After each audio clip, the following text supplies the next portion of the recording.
Baik teman-teman sekalian, sudah ketemu filenya. Apakah sudah kelihatan? Sudah kelihatan tapi. Ya. Sudah kelihatan. Sebelumnya saya buka dulu. Bismillahirrahmanirrahim. Assalamualaikum warahmatullahi wabarakatuh. Waalaikumsalam warahmatullahi wabarakatuh. Alhamdulillahirrahmanirrahim. Wassalatu wassalamu ala Muhammadin Waalaikumsalam warahmatullahi wabarakatuh. wa sahbihi ajmain amma ba'dah. Baik teman-teman sekalian, ini sepertinya dari berbagai tempat ya di Indonesia. Ini WhatsApp-nya saya matikan dulu supaya nggak berisik. Ini gimana mematikan WhatsApp ini? Log out dulu ya.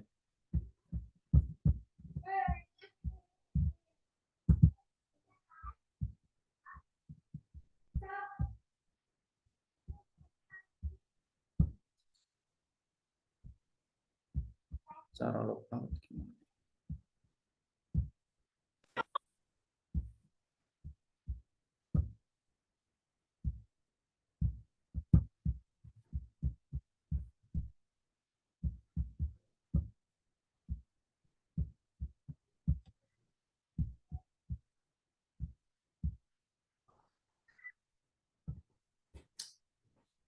Ya, mudah-mudahan suaranya nggak mengganggu.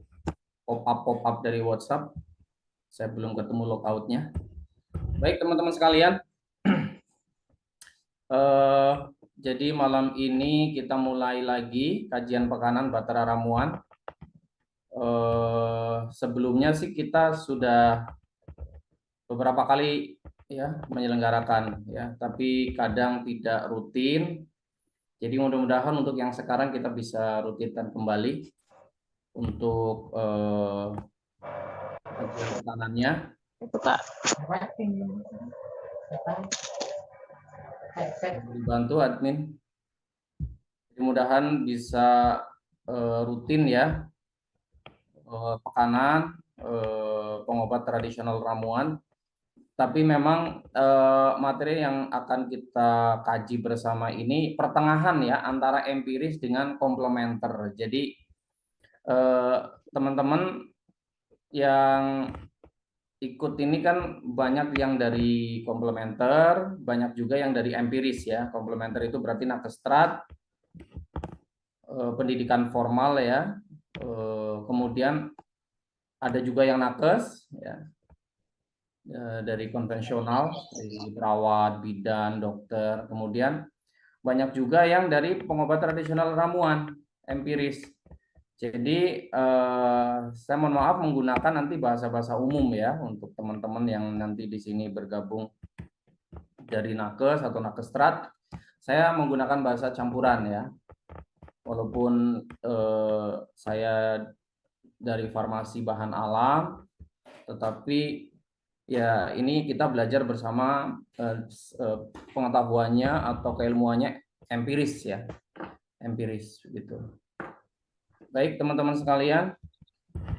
Oh ya, jadi insya Allah nanti bisa ada sertifikat, tapi sertifikatnya itu nanti di akhir ya bagi teman-teman yang rajin mengikuti ya, rajin mengikuti kajian ini. Ini kan serial ya. Jadi kita memakai atau membahas topik tentang metabolic syndrome, gangguan metabolisme dan gangguan kardiovaskuler ya, atau gangguan peredaran darah jantung dan pembuluh darah. Gangguan metabolisme dan peredaran darah ya, digabung aja karena manifestasi dari gangguan metabolisme itu banyak di gangguan kardiovaskuler atau jantung pembuluh darah gitu, atau peredaran darah. Baik teman-teman, tadi dibacakan oleh Mbak Hesti, mungkin belum jelas ya, tapi nggak apa-apa, kita nanti mungkin lain waktu kenalan lebih jauhnya. Jadi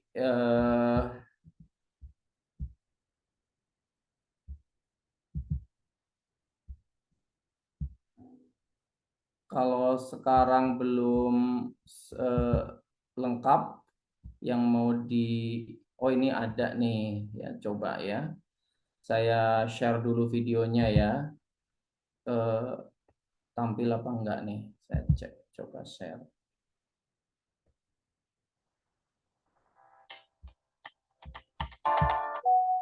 Tampil nggak videonya teman-teman? Belum. Belum tampil ya, nggak kelihatan ya.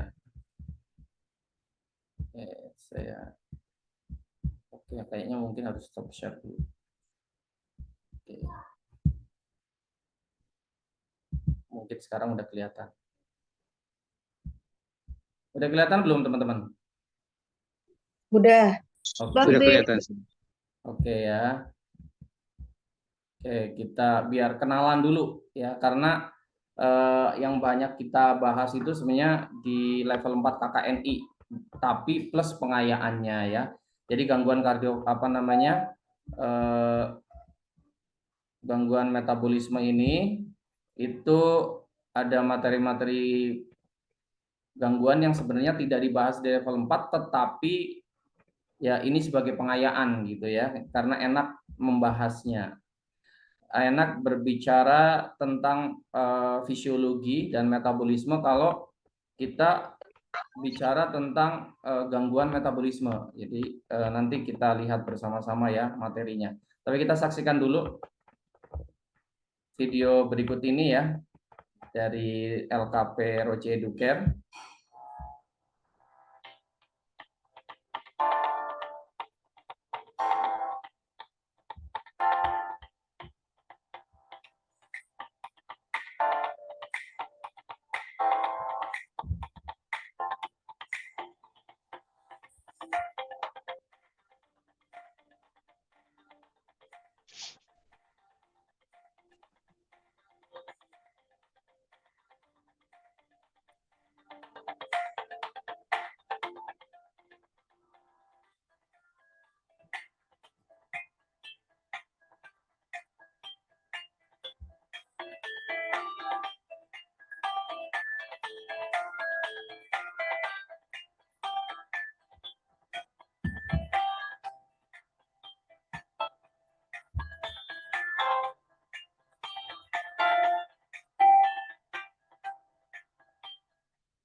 Oke. Itu sekilas dulu saja ya.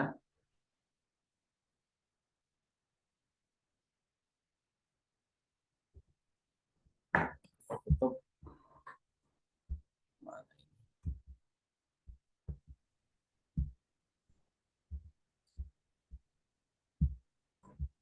Oke teman-teman, kita mulai materinya.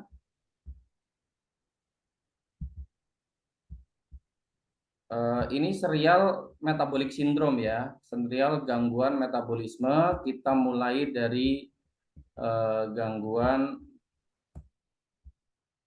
kegemukan. Slide-nya, Bismillahirrahmanirrahim. Sudah tampil ya slide ininya ya, slide show-nya ya. Oh ini materi masih yang lama, masih logo sekolah herbalisnya udah ganti ya teman-teman. Jadi tadi dibacakan salah satu profil saya itu di Direktur Sekolah Herbalis Roche Educare. Itu merupakan lembaga pendidikan non formal. Kita mengadakan pendidikan kompetensi pengobat tradisional ramuan sesuai dengan kurikulum KKNI Kemendikbud ya, dengan ketuntasan belajar 300 jam. Oke teman-teman, kita mulai. Jadi materi kita itu ini ada tulisan gangguan metabolisme kegemukan dan kencing manis. Jadi kita belum bicara kencing manis ya malam ini, kita bicaranya kegemukan aja.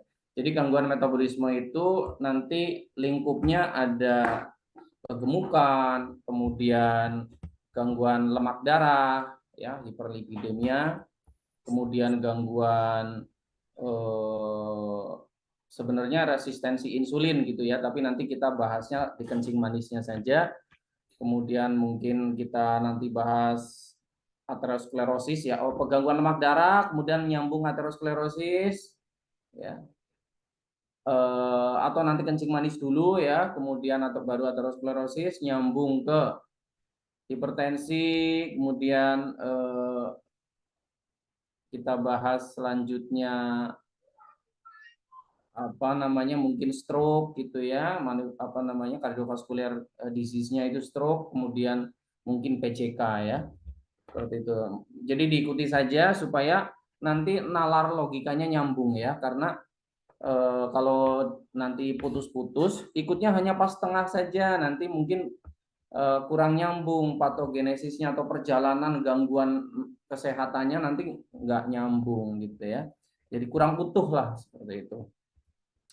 Dan ilmu yang kita pakai adalah naturopati holistik ya, berakar budaya nasional. Ada tambahan berakar budaya nasional Indonesia karena banyak yang kita pakai nanti fitoterapinya adalah etnomedicine ya, jamu gitu ya. Walaupun nanti pada program terapinya itu holistik, jadi nggak cuma menggunakan jamu atau etnomedicine atau ramuan tradisional Indonesia, tetapi juga menggunakan makanan sehat atau pangan fungsional ya, makanan-makanan sehat gitu ya. Kemudian juga nanti dikombinasi dengan perubahan pola makan dan perubahan gaya hidup ya. Karena ini kan namanya gangguan metabolisme itu kan ya penyakit atau gangguan yang sangat dipengaruhi oleh gaya hidup dan pola makan ya. Selain juga faktor yang lain ya, pasti ada peran genetis ada gitu ya, tetapi gaya hidup dan pola makan ini yang paling mendominasi. Dan ada faktor-faktor lain ya berkaitan dengan manajemen stres dan lain sebagainya. Jadi ini kencing manisnya belum masuk ya teman-teman ya.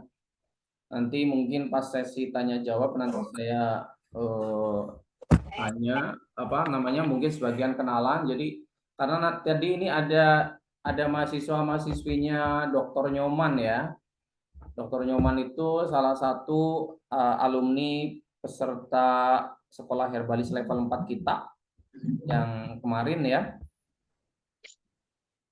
Ada monitor Dr. Nyoman? Selamat malam, Beb. Oh iya. Ya katanya ngajak mahasiswa-mahasiswinya ya. Ya mudah-mudahan ada manfaatnya ya.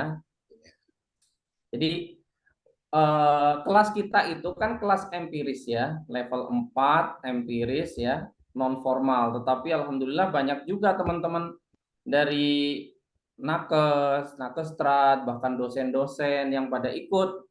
Jadi level 4 yang kemarin itu ada bahkan dari S2 Herbal UI juga gitu ya. Kemudian ada teman-teman, ada Dr. Fen, ada Pak Yogi, Dr. Yogi udah lulus belum ya dari S3-nya di Undip ya? Ada Dr. Yogi, ada kandidat Dr. Asep, ada kandidat Dr. Ahmad Sarifudin, ya, orang-orang hebat tempo hari yang ikut di level 4 angkatan sebelumnya ya. Ada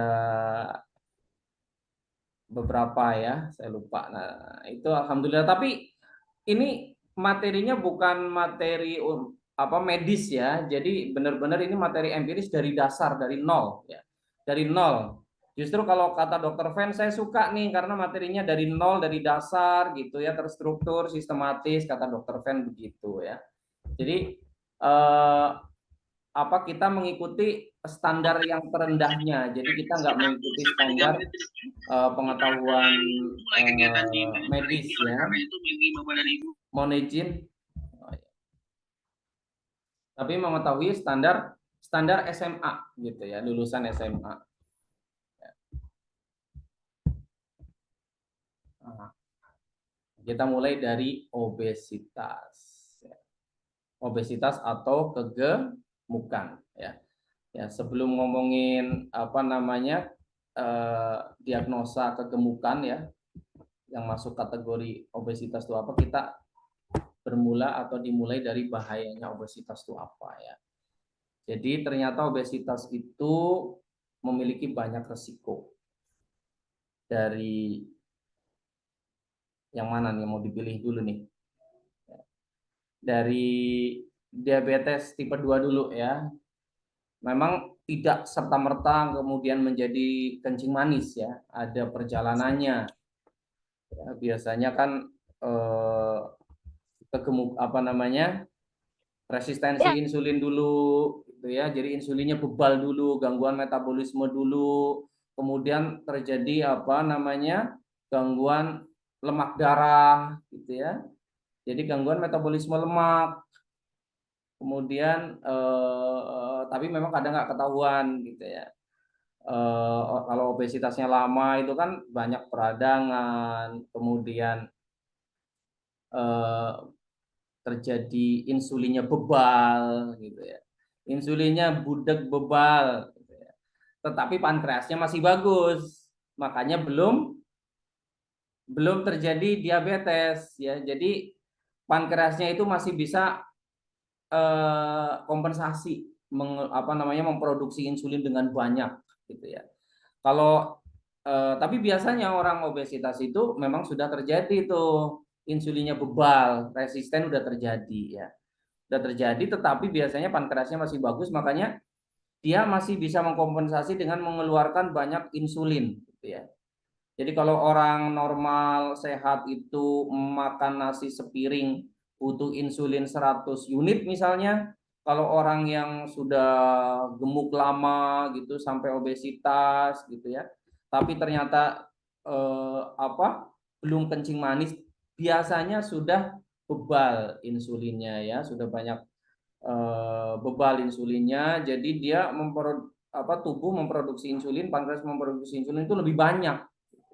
Yang tadinya orang normal itu butuh insulin misalnya nih ya, gampangnya makan satu piring butuh 100 unit insulin contohnya begitu. Ini orang orang yang gemuk ini, gemuk lama ini udah resisten insulinnya, itu butuh insulin bisa bisa 2 kali lipat, 3 kali lipat gitu ya. Makanya terjadi hiperinsulinemia di dalam tubuhnya, di dalam darahnya gitu ya. Dan itu menyebabkan permasalahan tersendiri, hiperinsulinemia itu. Seperti itu. Jadi ini bahaya obesitas ya, kita langsung aja ya. Jadi nggak usah bicara tentang perjalanan penyakitnya dulu. Pokoknya bahaya obesitas ini ya, kalau berlanjut nih diabetes tipe 2, hipertensi. Bagaimana ceritanya? Ada semua ceritanya. Sampai kemudian terjadi hipertensi ada semua ya ceritanya. Nanti di mana belajarnya? Nanti di level 4. Ya. Nanti selama 1 tahun ke depan seminggu 2 kali ya. Nanti praktikumnya 1 semester 2 hari ya, offline ya. Jadi 300 jam. Gitu. Jadi nanti kita belajar tentang apa, anatomi, fisiologi, patofisiologi, belajar tentang farmakognosi ya, tanaman obat, belajar tentang fitoterapi, terapi dengan obat-obatan herbal dan nutrisi ya. Kemudian juga belajar tentang SOP layanan, kita belajar juga tentang teknik wawancara, teknik diagnosa holistik gitu ya. Seperti itu. Dan kita juga belajar formulasi, bagaimana membuat ramuan yang rasional ya. Ramuan yang rasional, formulasi, bagaimana membuat cairan obat luar, cairan obat dalam ya. Jadi minuman fermentasi. Jadi selain Simplicia, ya Simplicia udah jelas ya, kita bikin jamu gitu ya dalam bentuk kemasan Simplicia, tapi juga bikin sediaan farmasi yang sederhana juga. Nah, perjalanan penyakitnya dari obesitas kemudian menjadi apa, beresiko menjadi diabetes mellitus, menjadi hipertensi, ada ceritanya semua ya. Tapi kan kita nggak bisa bahas di sini, nanti satu-satu. Gangguan pernafasan gitu ya, kemudian kanker, penyakit kandung empedu ya, bisa sampai batu empedu, kemudian aterosklerosis gitu, aterosklerosis dulu biasanya sih. Diabetes mellitus barengan dengan aterosklerosis gitu kan. Ya, kemudian terjadi penyempitan pembuluh darah di mana-mana di seluruh tubuh ya. Karena memang banyak peradangan, lemak masuk ketemu dengan racun yang dari makanan gitu ya. Misalnya orang diabetes kan banyak racunnya di tubuhnya ya, banyak radikal bebasnya, banyak stres di mana-mana ya, organ-organnya stres oksidatif karena kewalahan tuh sistem detoksnya ya. Sistem antioksidannya itu kewalahan ya, orang diabetes mellitus itu. Orang obesitas juga begitu, udah mengarah-ngarah kewalahan tuh sistem detoksnya, sistem enzim detoksnya ya, superoksidis mutalase, katalase, glutathione peroksidase. Itu enzim-enzim antioksidan di tubuh itu udah kewalahan. Apalagi kalau udah diabetes mellitus itu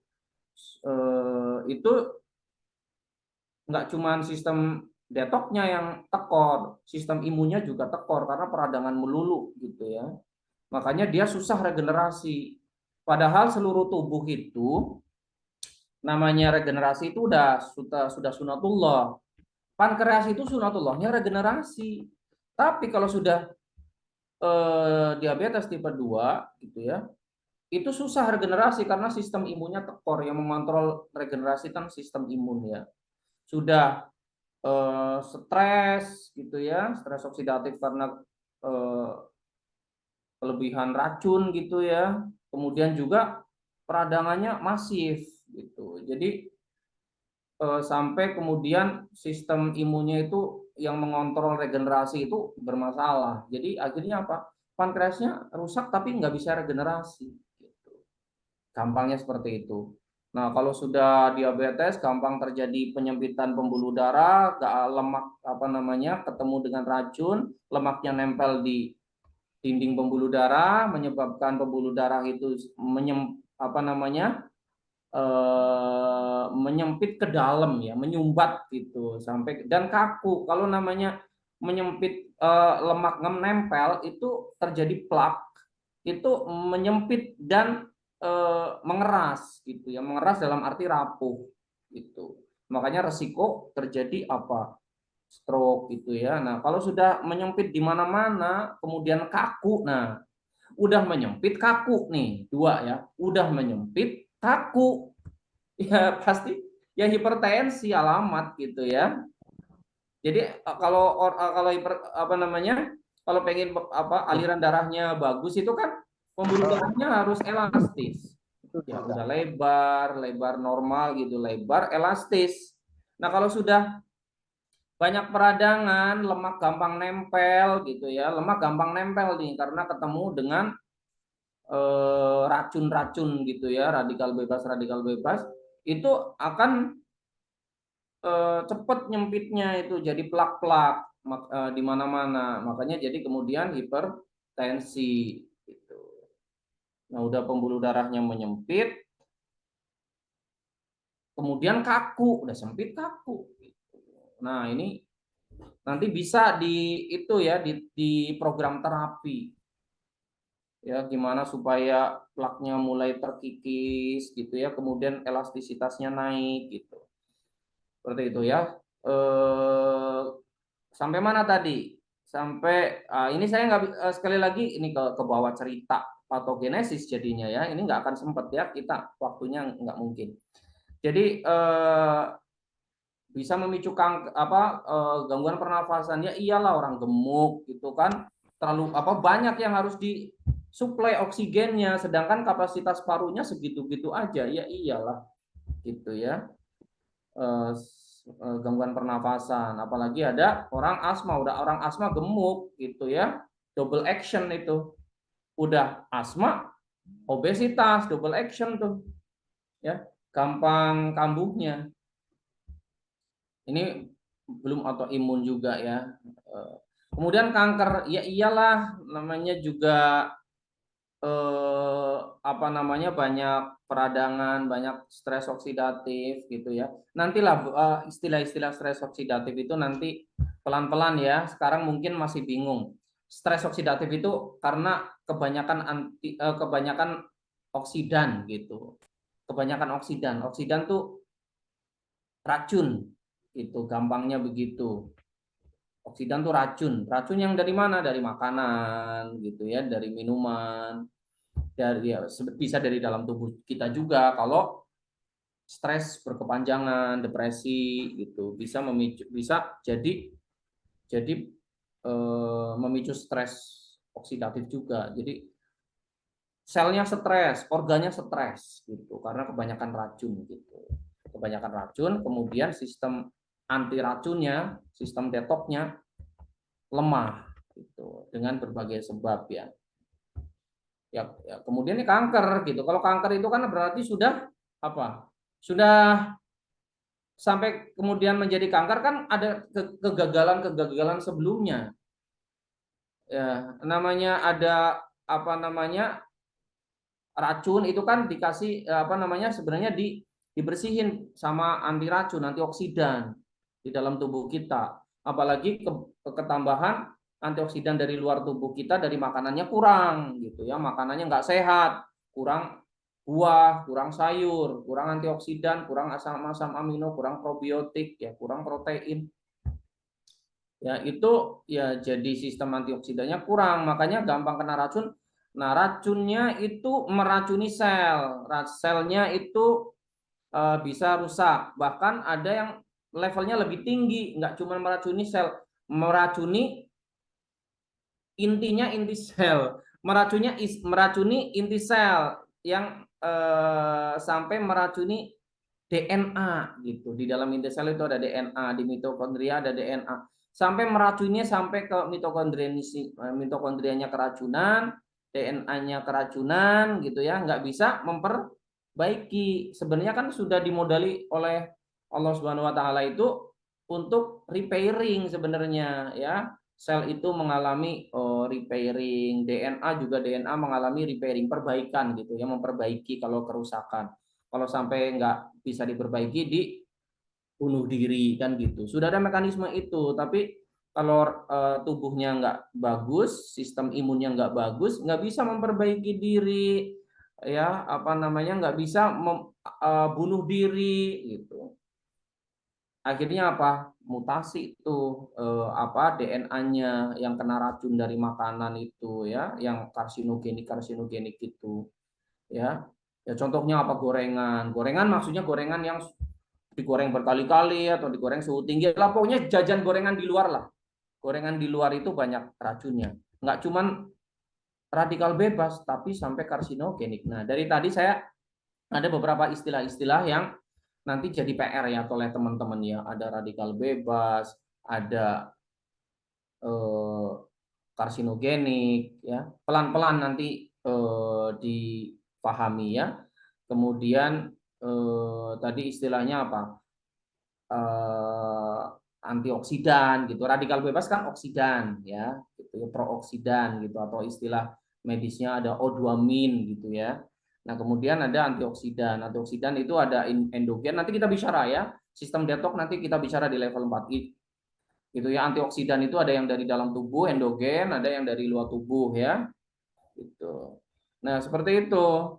Jadi antioksidannya kurang, sistem imunnya kurang, makanya jadi kemudian kanker, kemudian penyakit kantong empedu dan lain sebagainya. Gagal ginjal, gagal jantung, gagal saraf pusat gitu ya. Gagal itu artinya nggak dapat suplai oksigen ya, infak. Oke, bahaya di balik lemak momentum tadi memicu peradangan, meningkatkan kolesterol dan trigliserida. Ini saya baca cepat ya. Ini nanti kalau bicara patogenesis terus di satu slide nggak beres-beres. Meningkatkan kadar gula darah, meningkatkan tekanan darah, gangguan pernafasan, gangguan tidur, gangguan persendian ya, kadang sedih. Autoimun itu nggak dibahas. Itu salah satu apa namanya faktor resiko dari autoimun adalah kegemukan ya. Ini nggak dimasukin, ini slide lama. Jadi kadang nggak ini ya, ini gangguan-gangguan imunitas ya, yang gangguan imunitas itu kan ada imun imun bodoh ya, imun apa namanya, imun jelek, imun error, dan imun lebay gitulah. Gampangnya begitu, imunnya berlebihan, lebay atau autoimun gitu ya, atau imunnya bodoh gitu ya, nggak bisa mengenali tubuh, makanya dia merusak tubuh sendiri gitu ya, jadi nggak pinter imunnya. Oke, jadi gangguan metabolisme bermula dari kelebihan kalori, ya banyak makan kurang gerak. Banyak makan kurang gerak. Kemudian stres oksidatif. Stres. Jadi kelebihan oksidan, kelebihan radikal bebas, kelebihan oksidan, ya. Jadi sistem detoksnya kewalahan. Kemudian kalau berlanjut jadi peradangan. Stres oksidatif itu kalau berlanjut jadi peradangan. Peradangan itu yang kemudian nanti sudah melibatkan sistem imun, sehingga sistem imunnya nanti tekor gitu ya, yang sampai kemudian tadi yang sampai kemudian jadi kanker gitu. Jadi kalau stres oksidatif itu biasanya hanya sampai level sel. Kalau sudah nanti peradangan, kemudian sampai berlanjut sampai terjadi mutasi, nah itu dan gagal diperbaiki, itu bisa menjadi abnormalitas ya. Jadi begitu gampangnya, nanti bicara itu lain waktu. Jadi tadi saya sudah menyinggung insulin resisten, ya. Resistensi insulin. Nah ini sebenarnya awal mulanya ya, insulin resisten biasanya orang gemuk itu sudah terjadi insulin resisten, apalagi gemuknya lama. Ya. Biasanya begitu. Kemudian karena insulinnya resisten, dia nggak bagus dalam membawa gula dari darah ke sel. Ya. Gula itu akan dibawa, ya gula itu kan dari sistem pencernaan, ya gula itu kan awalnya dari nggak harus dalam bentuk gula, dalam bentuk gula kompleks, misalnya polisakarida, gitu ya, menjadi gula sederhana yang namanya glukosa, ya di dalam usus halus di serap masuk ke dalam darah. Di dalam darah itu kan harus dibawa ke sel. Kalau di darah terus ya nggak bisa dipakai. Gula itu kan sumber tenaga pertama ya. Kalau nggak bisa dibawa ke sel ya selnya nggak dapat makan gitu, nggak dapat makan untuk tenaga. Makanya butuh insulin untuk membawa gula dari dari darah ke sel, gitu ya. Jadi, nah suka ada kan kata-kata menurunkan gula darah, gitu ya. Sebenarnya menurunkan gula darah itu kan angka doang di display gitu ya di lab. Yang benar itu bukan menurunkan gula darah, tapi memindahkan gula darah ke sel atau memasukkan gula dari darah ke sel, bukan menurunkan. Menurunkan itu kemana gitu? Kalau menurunkan bisa sih, gitu dengan misalnya apa namanya makanannya itu dihambat ya. Jadi gulanya itu, misalnya nasi menjadi gula itu dihambat supaya nggak cepet-cepet jadi gula, sehingga apa gula darahnya itu nggak cepet naik gitu ya. Gula darahnya makin turun, tapi turun itu bukan turun sebenarnya, masuk ke sel gitu. Bukan turun tuh gimana ceritanya turun? Gulanya yang di darah masuk ke sel turun. Maksudnya begitu ya. Oke. Mood. Saya yang ngemut deh. Insulin resisten menyebabkan hiperinsulinemia. Ya, tahu ceritanya tadi ya, hiperinsulinemia itu hiper. Wah, terlalu banyak insulinemia, gangguan insulin. Terlalu banyak dikeluarkan insulin oleh siapa? Insulin dikeluarkan oleh siapa, teman-teman? Oleh Pankreas juga. pankreas. Kenapa pankreas mengeluarkan insulin terlalu banyak dibanding orang normal? Karena insulinnya jelek, nggak bisa bekerja dengan baik. Gitu. Jadi kalau makan nasi sepiring tadi dikasih apa namanya butuh insulin orang normal biasanya 100 contohnya ya. Ini yang bekerja insulinnya cuma 50, 50-nya jelek dia. Jadi nggak bisa memasukkan gula ke darah. Akhirnya apa?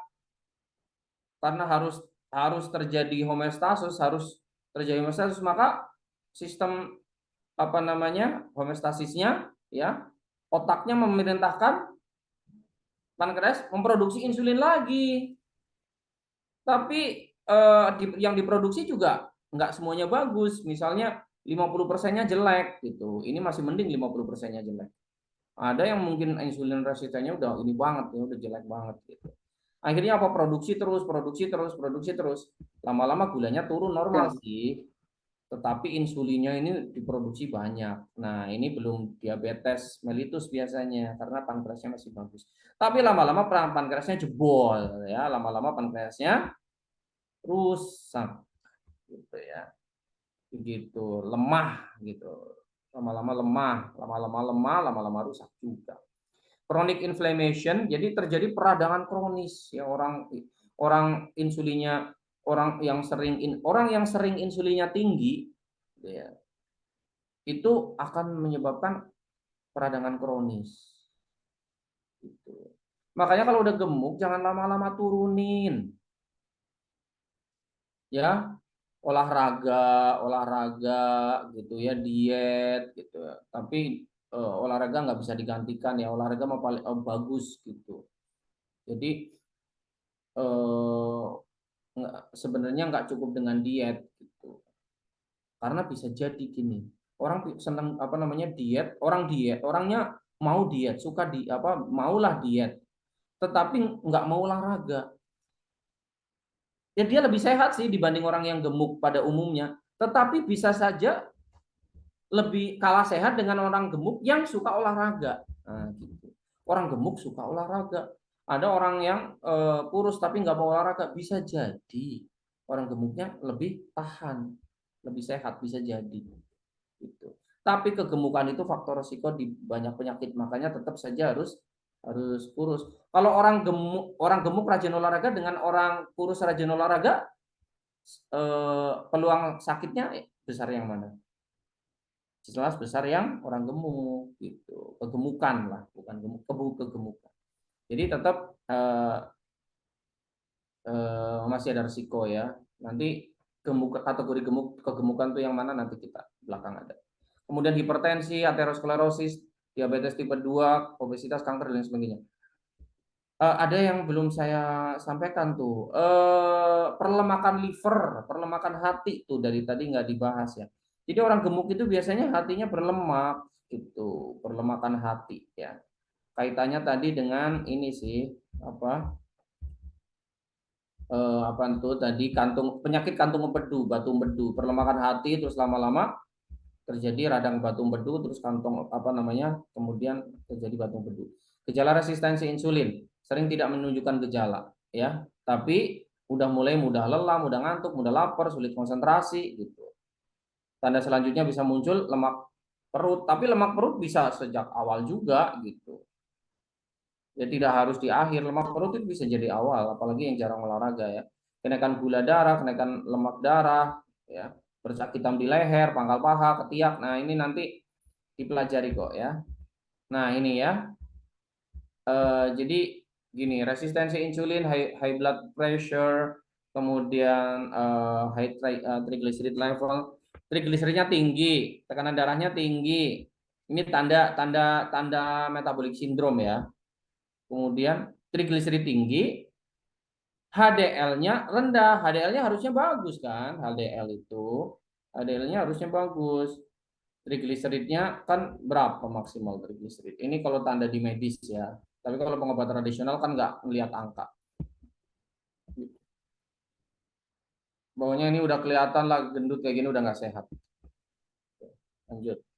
Nah, resistensi insulin, kemudian tanda dan gejala metabolic syndrome ya, metabolic syndrome itu gangguan metabolisme gitu.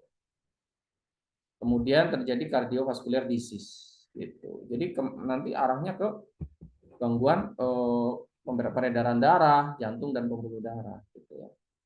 Tadi ujungnya stroke, gagal ginjal, gagal jantung gitu, ujung-ujungnya begitu. Naudzubillah ya. Nah ini ya, jadi setidaknya 3 dari 5 faktor risiko. Ya.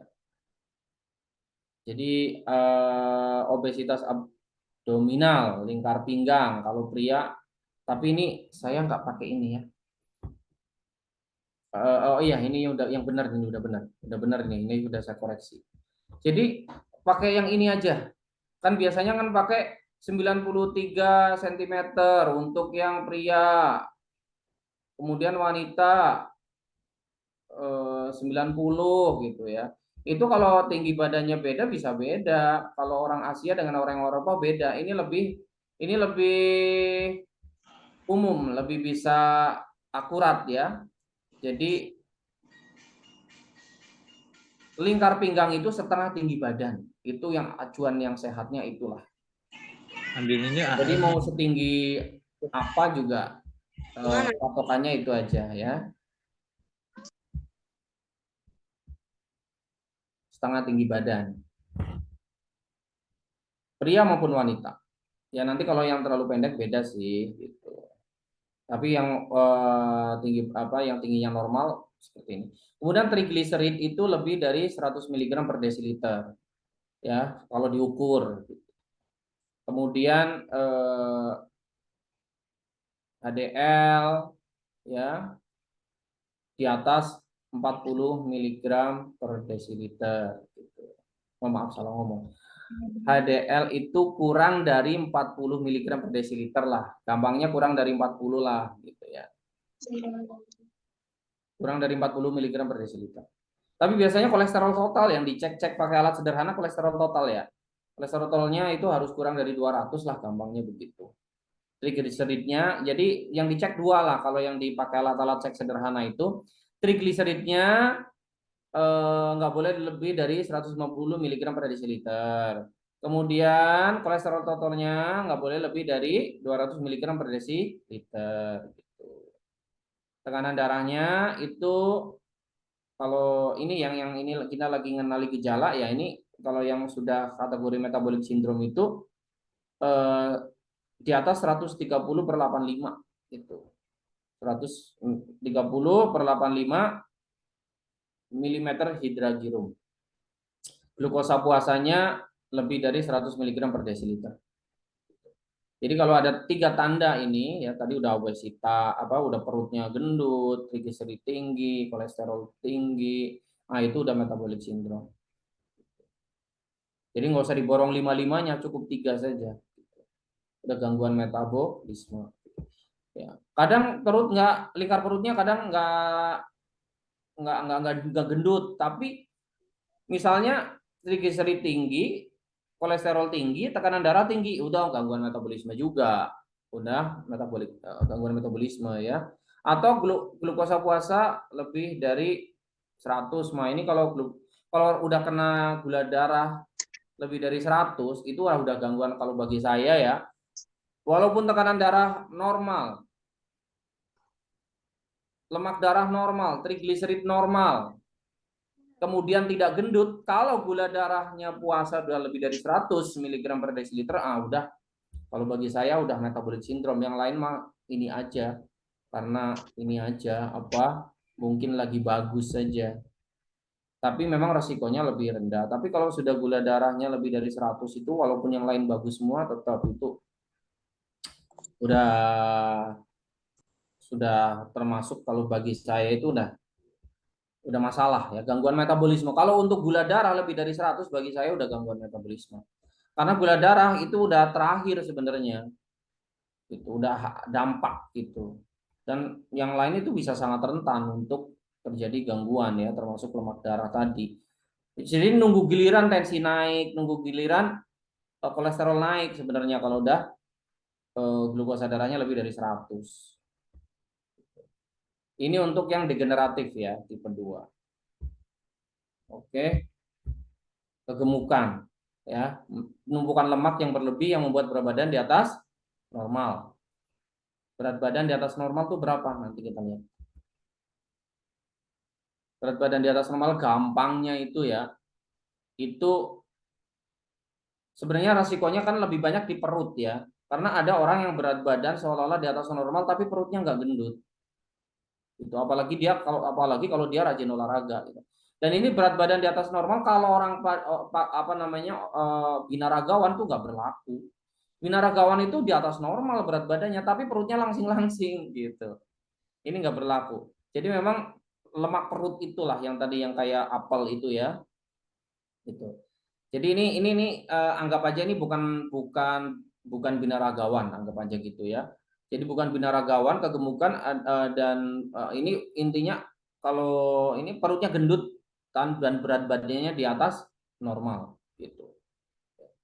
Akibat kalori yang masuk lebih banyak dibanding yang dipakai gitu. Kalori yang masuk lebih banyak dibanding yang dibakar. Nah, obesitas itu etiologinya itu ada faktor genetik, lingkungan, fisiologis, ya. Lingkungan tuh ya ada masalah diet, misalnya kebanyakan kalori, sosial ekonomi dan gaya hidup, apa namanya, kebanyakan mager nih, kerjanya kantoran, pakai mobil mulu, duduk mulu dari di kantor duduk, perjalanan pulang duduk, sampai rumah juga duduk, kurang gerak gitu ya. Jadi ini masalah aktivitas fisik kurang, diet bermasalah gitu makanannya gitu ya. Apalagi ditambah faktor stres nanti ya, faktor stres. Stres itu nggak harus depresi. Kadang stres itu stres pekerjaan. Jadi stres banyak mikir terus gitu ya. Itu yang menyebabkan apa?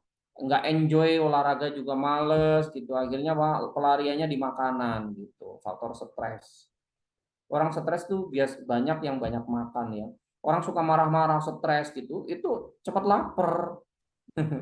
Orang stres cepat marah itu cepat lapar perutnya karena pergerakan lambung, pergerakan ususnya lebih cepat gitu. Nah, beda kalau depresi. Kalau depresi memang udah ini ya. Kalau udah depresi itu biasanya nafsu makannya juga turun. Depresi. Tapi kalau baru stres, marah-marah tuh nafsu makannya bisa naik karena perutnya cepat kosong. Ini nggak usah dibahas kelamaan.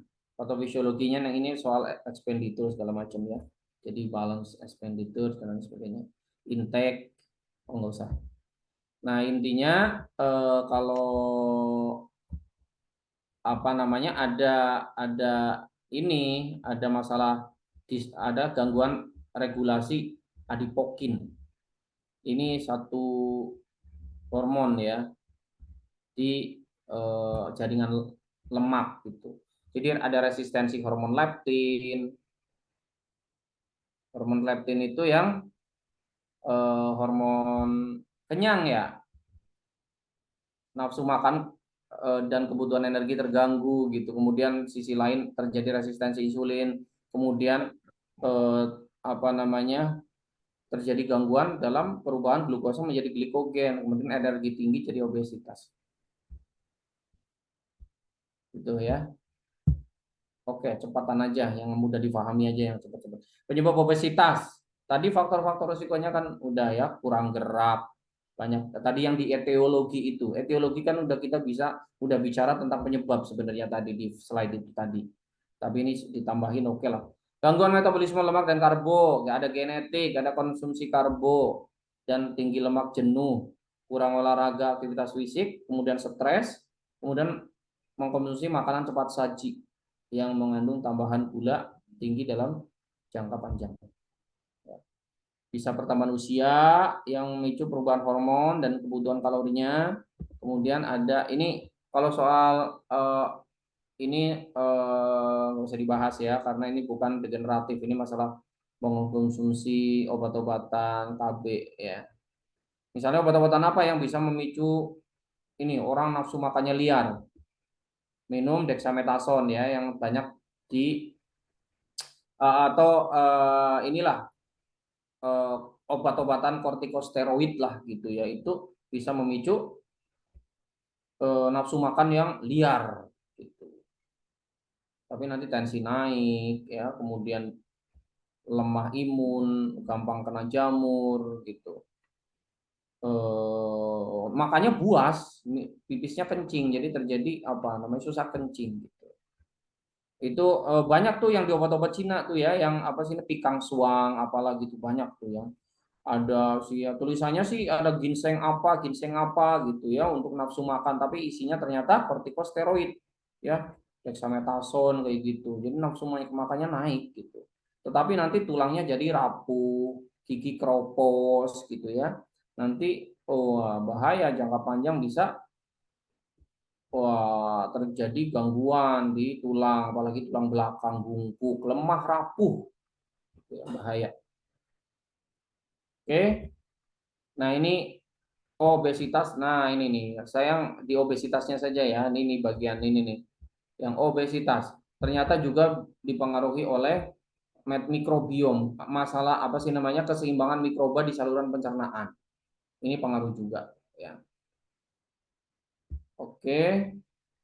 Nah, apa ya tadi, disbiosis lah gampangnya kita nyebutnya disbiosis. Disbiosis itu gangguan keseimbangan mikroorganisme di saluran pencernaan. Mikroorganisme di pencernaan kita kan ada teorinya itu sekitar ya 100 triliun lah gitu ya di dalam pencernaan kita.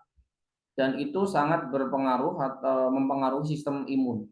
Jadi antibodi itu dibentuk 80% dari sistem dari usus ya. Dan itu dipengaruhi oleh mikrobiota yang ada di dalam usus atau apa probiotik lah ya yang di dalam usus itu. Jadi harus 85% itu harus mikroba baik di dalam pencernaan kita. Yang mikroba jahat jeleknya itu nggak boleh lebih dari 15% gitu ya. Jadi sebenarnya di dalam pencernaan kita bisa aja ada bakteri-bakteri penyebab penyakit ya, kayak Salmonella typhosa, Staphylococcus aureus, terus Escherichia coli gitu ya, Pseudomonas. Itu bisa aja bakteri-bakteri itu ada, tetapi jumlahnya nggak lebih dari 15%. Jadi kalah sama bakteri baik gitu. Nah, orang Indonesia mah rata-rata bakteri tipes ada ya, kalau dicek Widalnya itu positif gitu. Gitu ya. Eh, atau kalau di apa sih namanya di kultur itu ada bakteri tipesnya. Atau kalau orang Bogor, saya orang Bogor ya, itu dicek paru-parunya, dibatukin gitu, oh ternyata ada bakteri Mycobacteriumnya, tuberkulosis gitu ya. Kalau orang-orang Bogor tuh biasa karena di sini endemi TBC. Dan ya mohon maaf, pengobatan TBC di Indonesia gagal ya. Jadi termasuk apa nomor 1 atau nomor 2 di dunia sekarang ini. Jadi itu pengobatannya gagal ya. Jadi ini tugas kita ini sebagai pengobat tradisional atau sebagai edukator kesehatan ya untuk berperan karena pengobatan TBC ini gagal ya, nggak pernah selesai di Bogor ini, dan termasuk penyakit infeksi yang pembunuh yang tinggi ya. Jadi di sini nih peran pengobat tradisional, penyehat ya, bukan pengobat, penyehat. Kan kita mau nyehatin, bukan ngobatin. Obat itu belum tentu perlu, tapi orang jadi sehat gitu. Dan mengenai TBC, saya udah berkali-kali ya ngobatin orang TBC yang sudah resisten, TB resisten, ya, yang sudah multi drug, ya, MDR itu. Udah apa namanya, udah datang, udah muntah-muntah darah, udah pengobatannya udah nggak bener gitu, udah nggak mau lagi. Jadi dia udah nggak mau minum obat dokter karena udah bermasalah, tiap minum obat dokter muntah dan sebagainya gitu ya. Ada yang sudah sampai tuli karena minum obat sampai 15 kombinasi gitu ya. Itu akhirnya ya kita obatin. Kalau kalau pengobatan dengan ramuan atau herbal itu kan nggak mikirin resisten apa nggak perlu. Itu resisten kan terhadap antibiotiknya. Kalau terhadap herbal mah nggak ada ya. Karena yang paling besar perannya adalah peningkatan imunitasnya itu. Jadi sebenarnya bakterinya mungkin masih bisa, masih hidup, tapi dia statis ya, nggak bisa berkembang ya, bakteriostatis. Tapi sistem imunnya di apa namanya, herbal itu bagus untuk misalnya menghangatkan paru, menguatkan paru, meningkatkan sistem imunnya, gitu ya. Kemudian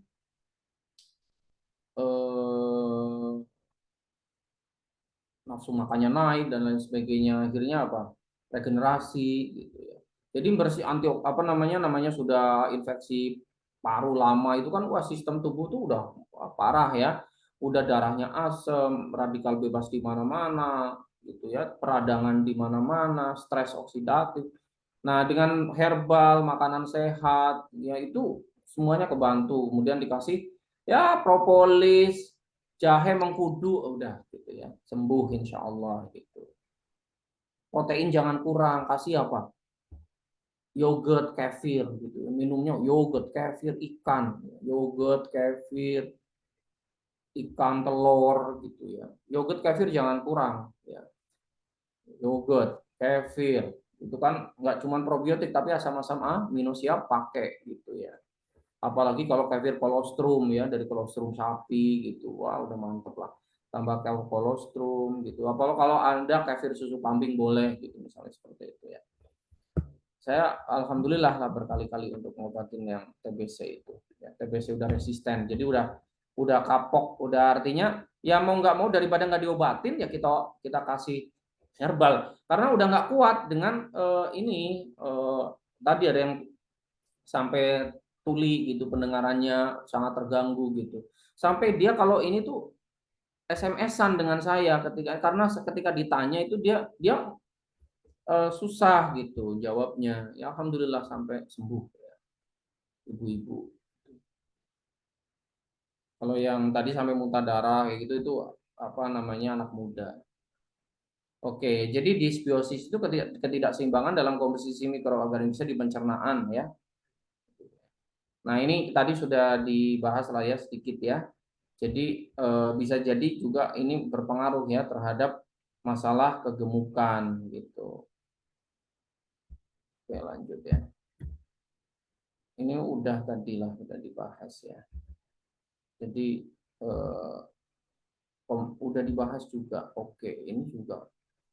Jadi intinya itu ini body mass index. Kalau mau masih pakai ini boleh ya. Kalau udah mulai kegemukan itu body mass index-nya di atas 25 ya. Di atas 25 BMI-nya. Jadi itu baginya itu berat badan dibagi kuadrat tinggi badan dalam meter. Berat badan dibagi kuadrat tinggi badan dalam meter. Itu kalau hasilnya 25 ke atas itu sudah kegemukan ya. Ada obesitas tingkat 1 gitu ya. Kemudian nanti kalau sudah di atas 31 itu udah maaf, overweight ya, overweight kalau udah di atas 25 overweight gitu ya. Kemudian nanti lama-lama obesitas. Di atas 31, di atas 30 mah udah obesitas ya. Bisa ngitungnya kan ya, body mass index ya. Tapi paling gampang tuh pakai itu aja. Pakai setengah tinggi badan tadi. Ya lingkar perut itu setengah tinggi badan dah pakai itu aja. Gemuk juga kalau perutnya langsing insya Allah aman. Apalagi rajin olahraga lebih aman lagi gitu. Nah ini nih ya tadi ini body mass index ini. Ini Siti, oke. Jadi di atas 30, nah di atas di atas 30 lah ya, jangan sampai lah ya. Bahkan amannya di bawah 25 lah gitu. Tapi intinya jangan gendut udah. Nah, cirinya tuh apa sih? Ini berat badan melebihi normal ya. Kemudian mudah berkeringat ya. Kemudian mudah lelah ya, nyeri sendi ya, peradangan ya. Oke, lanjut. Terapi holistiknya, diet makanan, manajemen stres, terapi fisik, terapi herbal. Diet makanannya tuh yang mana sih? Ya dikurangi karbo, dikurangi gorengan. Gitu. Kemudian nanti kita bahas lebih lanjut. Kemudian manajemen stresnya ya. Tidurnya yang bagus. Kalau suka begadang, gampang lapar, nanti malam ngemil. Gitu. Orang begadang gampang lapar, hormon grelinnya naik gitu. Jadi makan.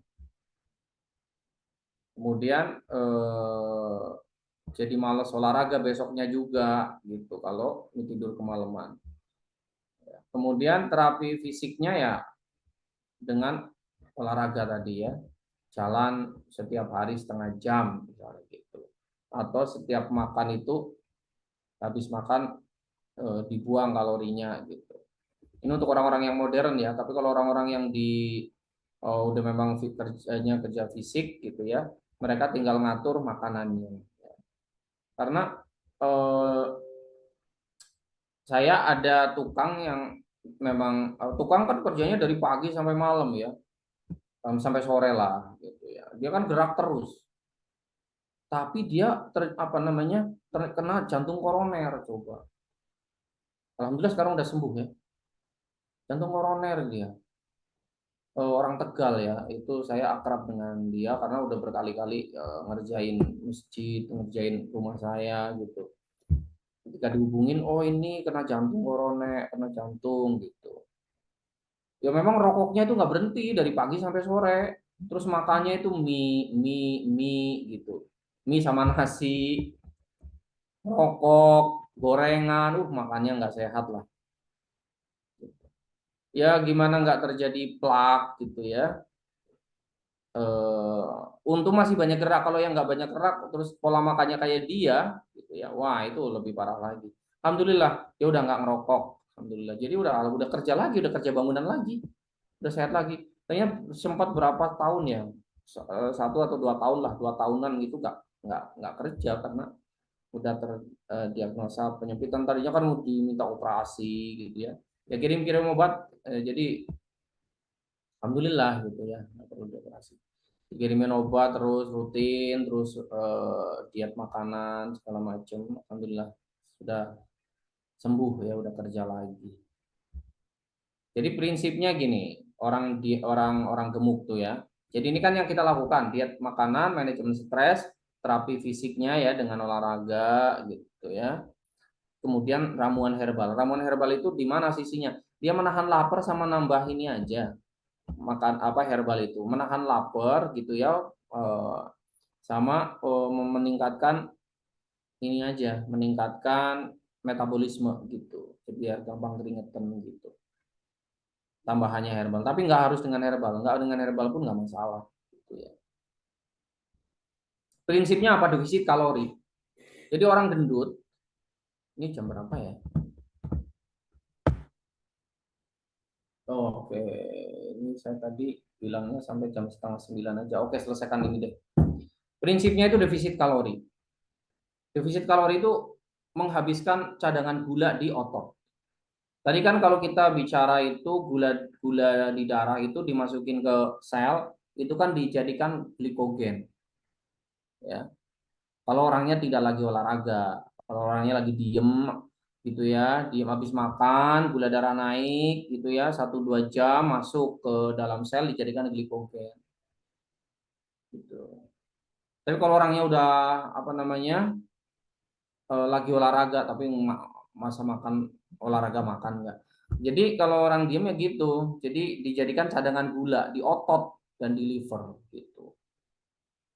Nah, kalau udah apa penuh di otot dan di liver itu kalau makanannya masih masuk apa? Jadi apa? Lemak gitu. Kan kayak gitu prosesnya. Jadi lemak, kelebihan kalori disimpan dalam bentuk lemak di sel-sel adiposa.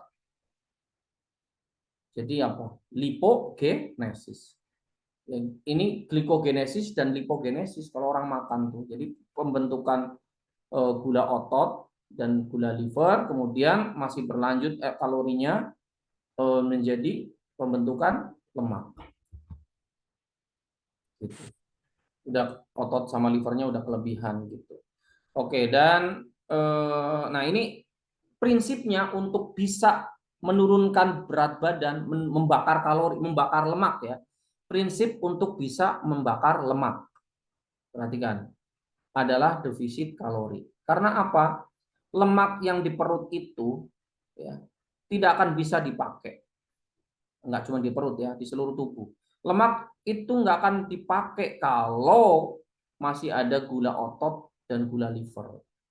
Gula otot habis, Oke, gula otot habis karena puasa, contoh nih, puasa Ramadan sampai jam 12-an gitu kalau nggak olahraga ya. Itu sampai jam 1 gitu, jam 12-an lah gula di otot habis. Oh, nggak nyampe jam 12, paling 4 jam lah. 4-5 jam gula di otot habis. Berarti jam 4, 5, 6, 7, 8, 9. Jam 9 udah mulai berkurang tuh. Jam 10, jam 11 gula di otot habis. Ya. Kemudian apa?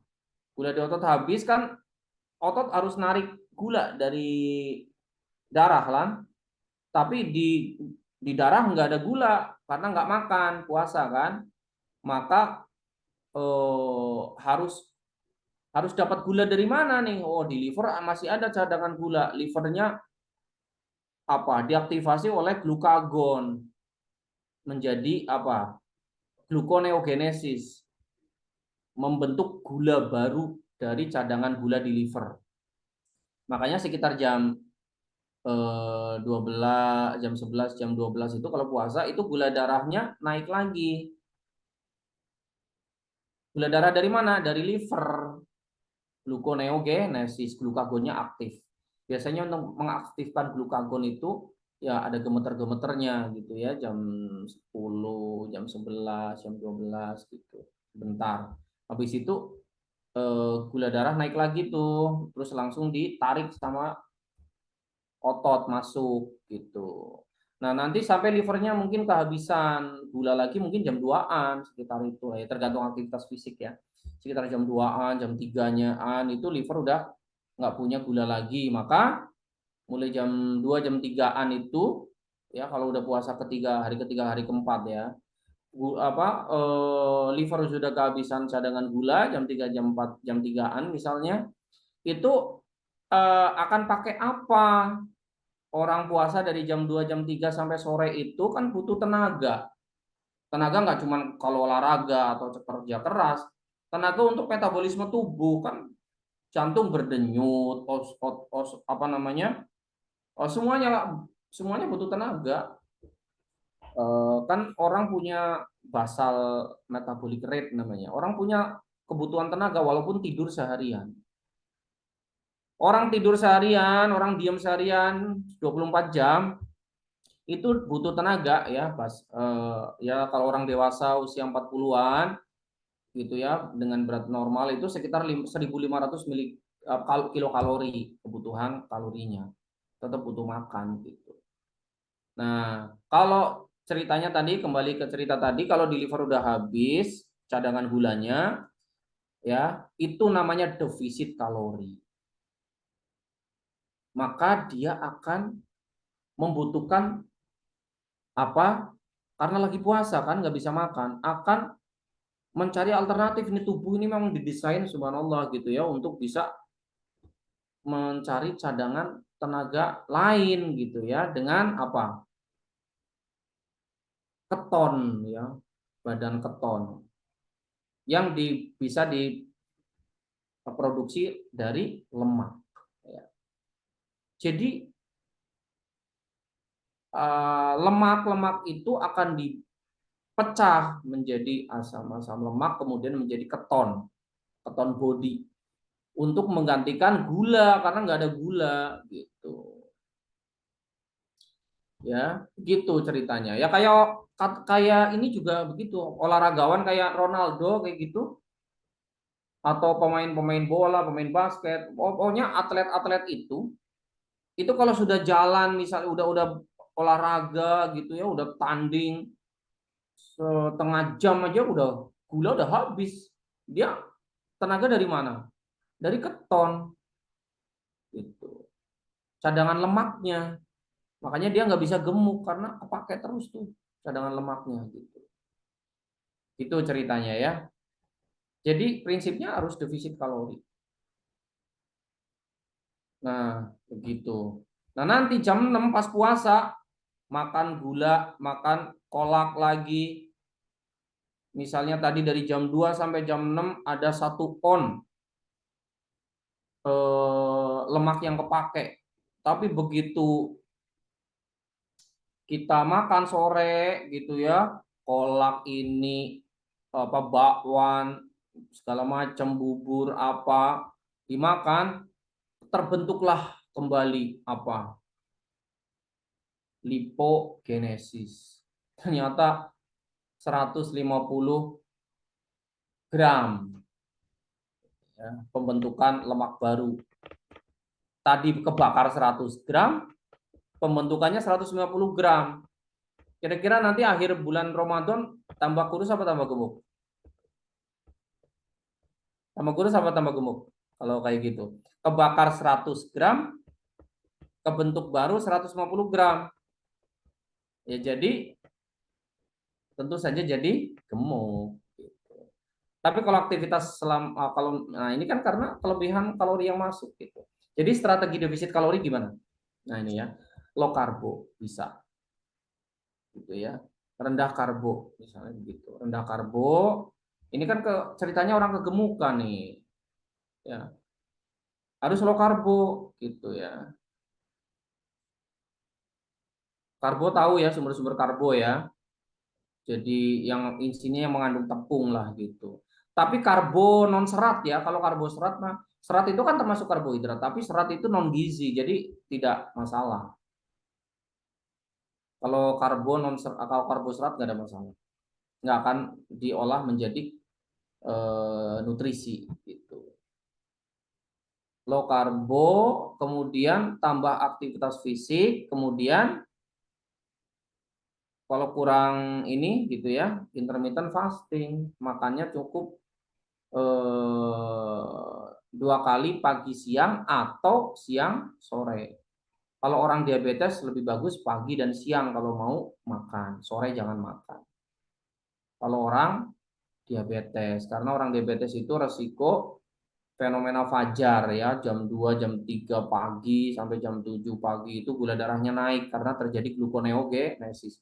Makanya sore nggak usah makan. Kecuali dia nggak makan karbo atau nasi sama sekali sore itu. Jadi tapi resiko juga sih masih karena protein bisa diolah juga menjadi gula juga gitu. Jadi lebih baik sore itu puasa. Jadi makannya itu pagi sama siang kalau orang diabetes. Kalau orang kegemukan ya makan 2 kali lah gitu ya. Pagi sore atau maaf salah, bukan pagi sore ya. Pagi siang atau siang sore. Jadi ada masa puasanya dari misalnya dari kalau nggak makan sore berarti puasanya dari jam 12 siang sampai besok jam 7 misalnya gitu. Atau kalau misalnya nggak makan pagi nih, berarti puasanya dari jam 7 malam ya misalnya atau jam 8 malam maksimal sampai jam 12 siang. Kalau jam 8 sampai jam 12 siang kan 16 jam ya. Tapi kalau bisa sih jangan jam 8 lah, jam 7 lah. Udah selesai makan tuh jam 7. Jadi puasanya 17 jam. Waktu makannya 7 jam. 7 jam ya? 17 tambah 7. Iya ya. Itu. Itu. Ini sebenarnya enggak ini strategi defisit kalori ini bisa salah satu saja sebenarnya bisa. Low karbo saja tanpa aktivitas fisik, tanpa puasa ya bisa. Tetapi low karbonya harus lebih ekstra, lebih ekstrim. Low karbonya harus benar-benar itu, tapi itu menyiksa gitu ya. Nah, lebih baik ditambah aktivitas fisik dan itu nggak bisa digantikan olahraga itu. Tadi saya bilang orang gemuk bisa lebih sehat kalau rutin olahraga gitu. Dibanding orang yang nggak gemuk tapi nggak rutin olahraga. Jadi penting banget olahraga itu. Jadi tambah aktivitas fisik sehingga low karbonya nggak perlu ekstrim. Apalagi ditambah makan cukup 2 kali, udah low karbo, ada aktivitas fisik gitu ya. Terus intermittent fasting, makanya cukup 2 kali. Bisa nggak sih makan 2 kali? Bisa, orang Deddy Corbuzier dia makannya sehari sekali.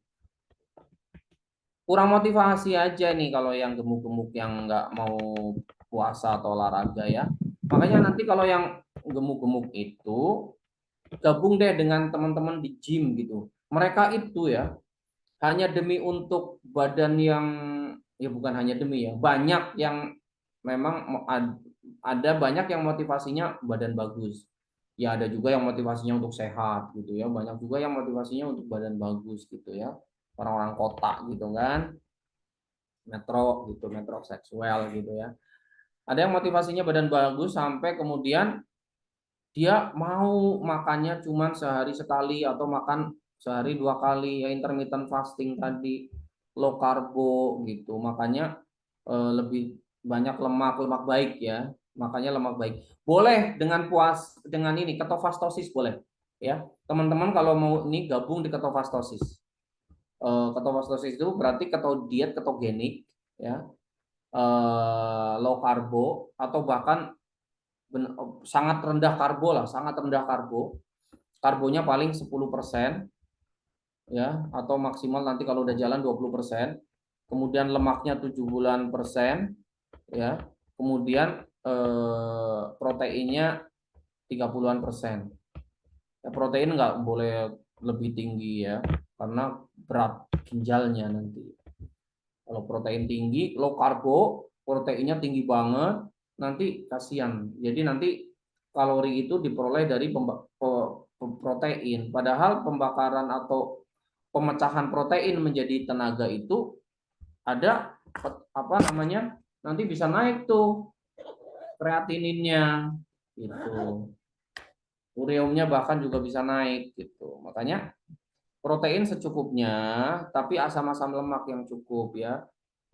Jadi kayak apa? Kuning telur, kemudian santan, kemudian alpukat, kacang-kacangan gitu ya.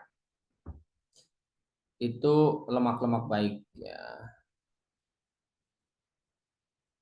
Oke. Nah, sayur atau buahnya ya kalau buah-buahan tuh yang kalau low karbo ya yang apel boleh masih, pepaya masih boleh. Kalau low karbo ya stroberi masih boleh. Itu kiwi ya boleh masih ya. Sebenarnya semuanya serba boleh tapi nggak boleh banyak.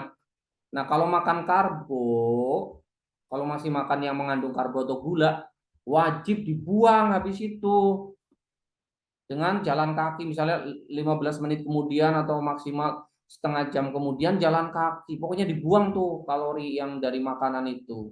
Kan mau ketosis, apa targetnya tadi? Ketosis. Supaya apa? Lemak di perut itu dipakai untuk dijadikan tenaga. Kalau nanti lupa, oh kata Pak Roci, Tabib Roci boleh makan karbo. Ya boleh sih. Tapi lebih baik enggak. Kalau masih makan karbo ya dihabiskan tuh dengan olahraga, jalan kaki habis makan. Kalau tahu diri kita males olahraga ya harus low karbo. Harus benar-benar low karbo. Kalau misalnya aktivitasnya banyak, nah bolehlah kita hitung-hitung lah. Kalau ngitung nanti harus pakai apa sih namanya, harus coaching ya, di mentorin gitu ya.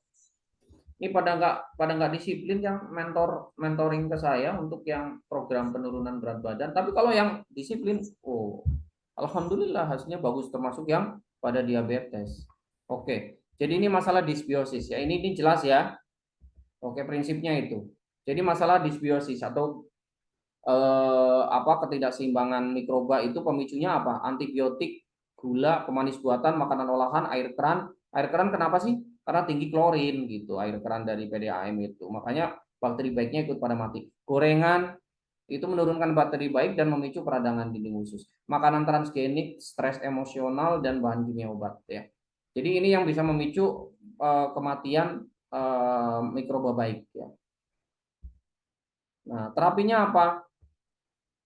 Prebiotik, probiotik, simbiotik. Jadi makanan-makanan yang memang alaminya dia mengandung bakteri endogen lah, endofit gitu ya. Bakteri memang ada bakteri baiknya kayak garlic, kayak bawang merah, bawang putih, sayur-sayuran, tomat dan lain sebagainya. Beri-berian, kacang-kacangan, pisang itu mengandung bakteri baik gitu ya. Dan itu makanan, nah kalau makanya kita lihat ke pisang, pisang kalau busuk pun itu masih ini ya, karena dia banyak probiotiknya dia pisang itu. Jadi bakteri-bakteri jahatnya kalah. Jadi makanya terfermentasi kan pisang itu karena banyak Saccharomycesnya. Jadi prebiotik itu makanan buat probiotik ya. Kayak madu disukai oleh probiotik. Nah, ini minum kefir, yogurt kalau bermasalah di pencernaannya. Kefir yogurt nggak usah dikasih gula, kalau paling-paling dikasih stevia. Gitu. Paduan makannya ini, jadi kalau tapi harus diatur tadi ya. Jadi sayur buahnya hati-hati lah kalau masalah buah. Buah yang aman tuh alpukat, apel masih boleh gitu. Buah-buahnya jangan yang manis-manis gitu. Buahnya alpukat aja atau paling banter apel gitu.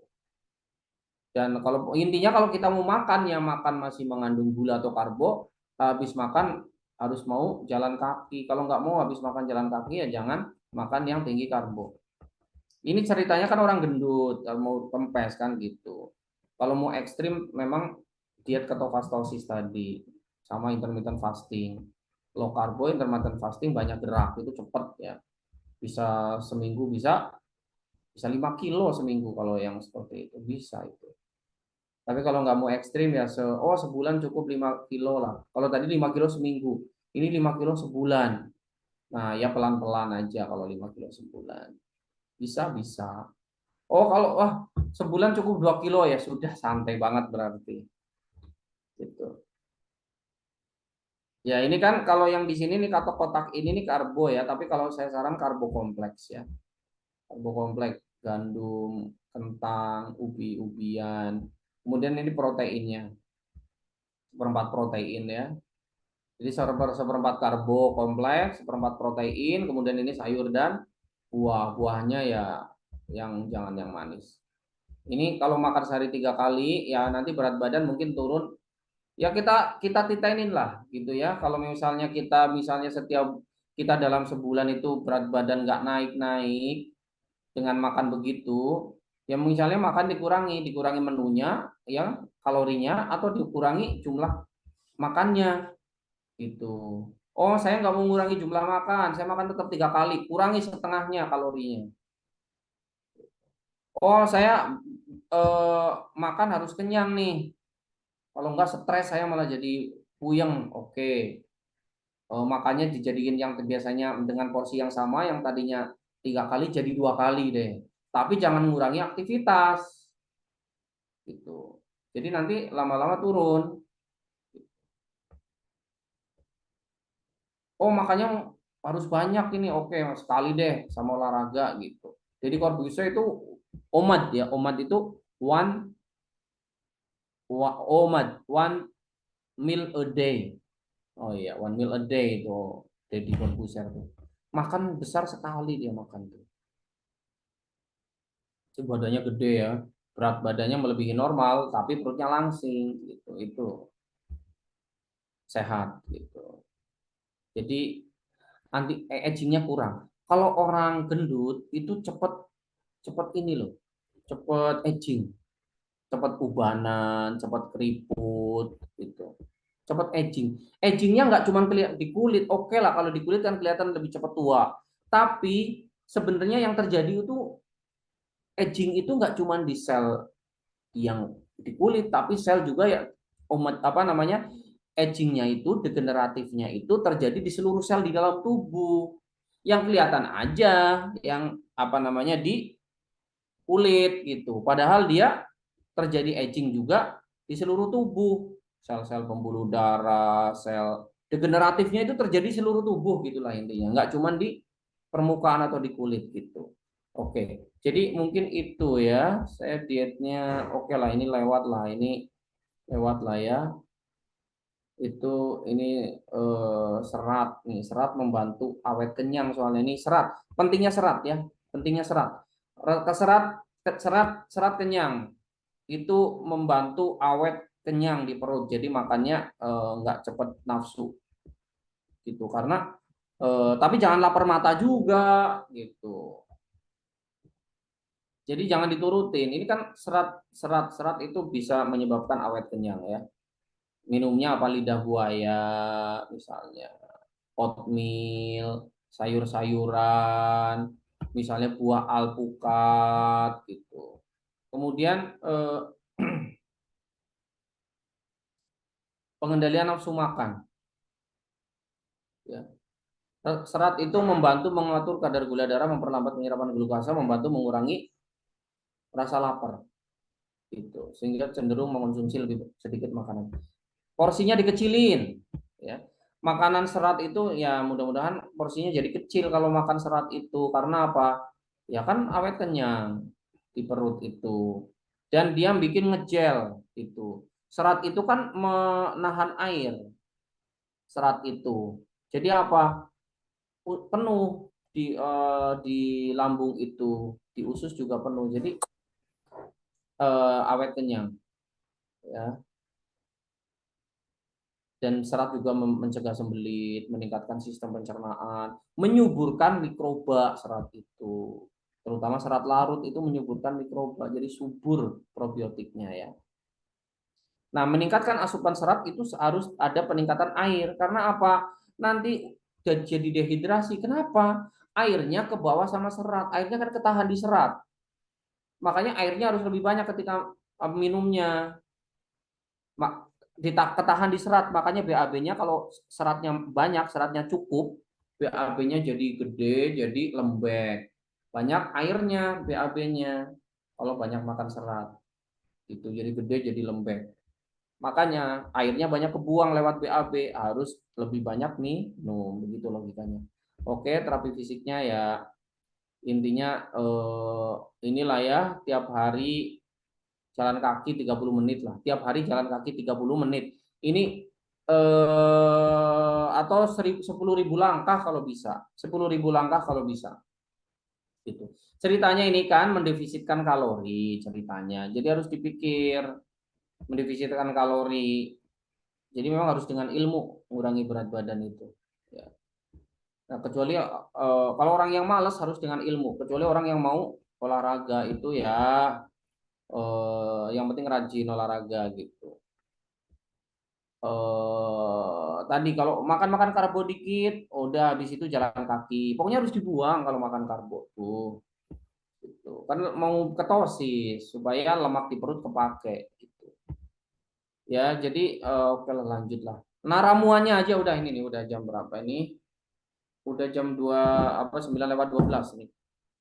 Saya besok mau ngisi seminar di IPB, di reuni IPB seluruh angkatan ya di Sentul International Convention Center di Belanova ya. Ada teman-teman di sini ada yang dari IPB? Ada? Ya besok reuni ya. Saya ngisi di sana jam 11-an. Komposisi jamu untuk kegemukan ya. 1, penekan nafsu makan.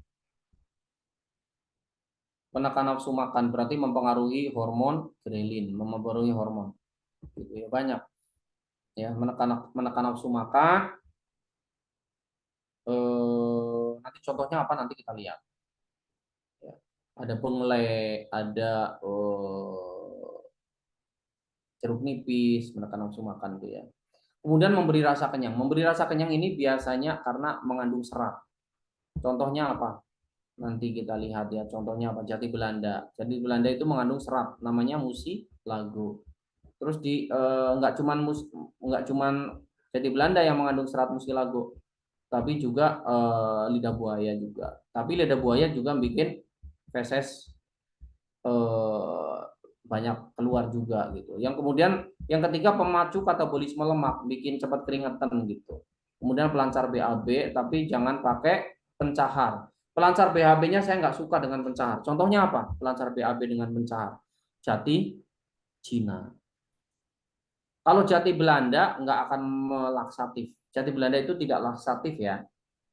Malah jati Belanda taninnya bisa buat obat diare.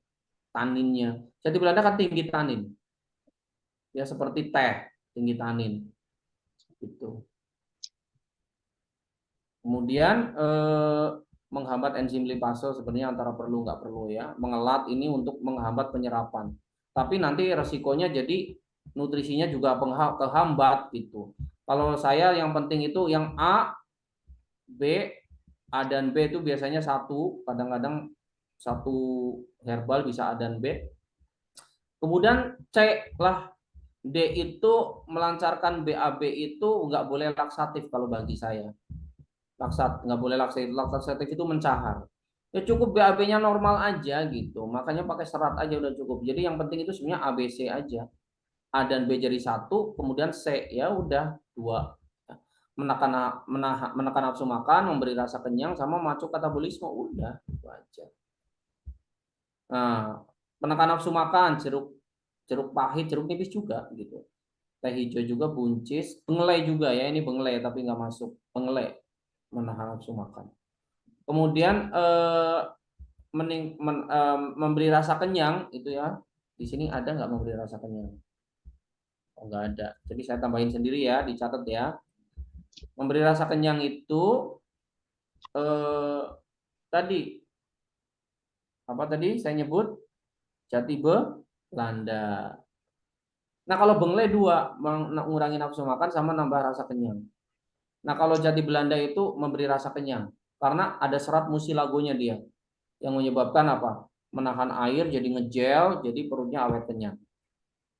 Gitu. Kemudian memacu katabolisme, asam jawa, jeruk nipis, kunyit.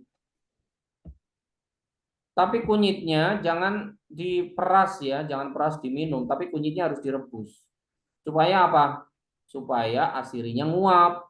Kalau asirinya nggak nguap nanti nafsu makan naik. Kalau makanya orang-orang cekok anak di Jawa itu rimpang-rimpang, salah satunya kunyit, itu dikasih ke anaknya, itu diparuh diperas karena asirinya dari rimpang-rimpang itu yang kemudian meningkatkan nafsu makan, mempengaruhi hormonnya. Tapi kalau kunyitnya direbus, asirinya nguap, direbusnya dibuka tutupnya, jadi nguap tuh asirinya. Jadi bisa untuk memacu katabolisme. Memacu katabolisme itu bikin keringetan lah gitu, lemaknya kebakar gitu. Harus dibarengi olahraga. Kalau nggak dibarengi olahraga ya nanti berdebar-debar. Kemudian asam jawa, jeruk nipis, kunyit ya. Contoh tumbuhan pencahar, saya nggak suka pencahar itu, nggak. Kalau bagi saya nggak usah. Itu nurunin berat badan tapi nggak nambahkan lemak kalau mencahar doang itu. Berat badan turun, dehidrasi, kemudian iritasi usus, gitu ya. Berat badan turun sih, tapi kan kita bukan berat badan turun tujuannya, membakar lemak kan. Jadi pencahar lupakan. Menghambat enzim lipase itu supaya apa? Ikut kebuang ke BAB itu lemaknya. Nah, itu ada pengelai jati Belanda, kemuning. Oh iya, ini memacu katabolisme lemak ini kemuning juga masuk ya. Ini. Asam jawa, jeruk nipis, kemuning masuk nih. Memacu katabolisme lemak ya.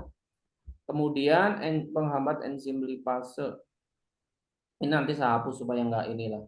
Sama jadi pencahar nggak usah, penghambat enzim lipase antara perlu nggak perlu lah, nggak juga nggak apa-apa. Tapi pengelai jati Belanda kemuning itu kepakai buat ini dia bikin awet kenyang, kemudian membakar lemak. Ini nih pengelai jati Belanda kemuning. Ini penghambat enzim lipase mah bonus aja ya, tambahan ya. Oke. Kemudian mengelat nggak perlu lah ya. Ini menghambat penyerapan. Tapi udah pakai yang teh aja. Teh itu mengelat sama jati Belanda juga mengelat karena dia mengandung tanin. Tapi kita bukan ngambil taninnya, tapi ngambil untuk menekan nafsu makannya ya, teh hijaunya itu. Kemudian kalau jati Belanda itu untuk seratnya, pengelai untuk mengurangi nafsu makan, kemuning untuk meningkatkan katabolisme lemak. Pengelat nggak usah lah. Tapi kalaupun dia ada, ini kan ada jati Belanda, ada teh kan, ya itu kita bukan ngambil untuk pengelatnya, tapi untuk fungsi yang lain ya. Contoh nih akar, Ini jamu saintifik nih, akar kelembak, jati Belanda, kemuning, air daun tempuyung. Penggunaan apa namanya ini nih ya, ramuannya. Akar kelembak, jati Belanda, kemuning, tempuyung. Penggunaan ramuan ini secara berlebihan tidak sesuai dengan tekanan dapat menimbulkan rasa mual, mulas, diare. Karena apa? Ada kelembaknya. Kelembak itu bisa memicu apa? Laksatif, mencahar. Ramuan jamu diminum setelah setengah jam sebelum makan. Biar awet, kenyang, jadi makannya jadi lebih sedikit. Bila setelah 1 minggu pemakaian tidak ada perubahan atau semakin parah, konsultasikan ke dokter. Kalau saya nggak suka kelembaknya ya, nggak perlu. Kalau tempuyung bikin kencing untuk mengurangi kolesterol gitu ya, tapi ya jangan sampai dehidrasi gitu. Jadi kalau di kepacu katabolismenya, lemaknya itu ada yang dibuang lewat kencing gitu, asam. Nah, ini tidak boleh untuk wanita hamil dan menyusui ya. Itu harus barengi olahraga teratur. Penggunaan Simplicia pelancar air seni kayak tempuyung kan tadi, secara tunggal hanya akan menghasilkan pelangsingan semu ya.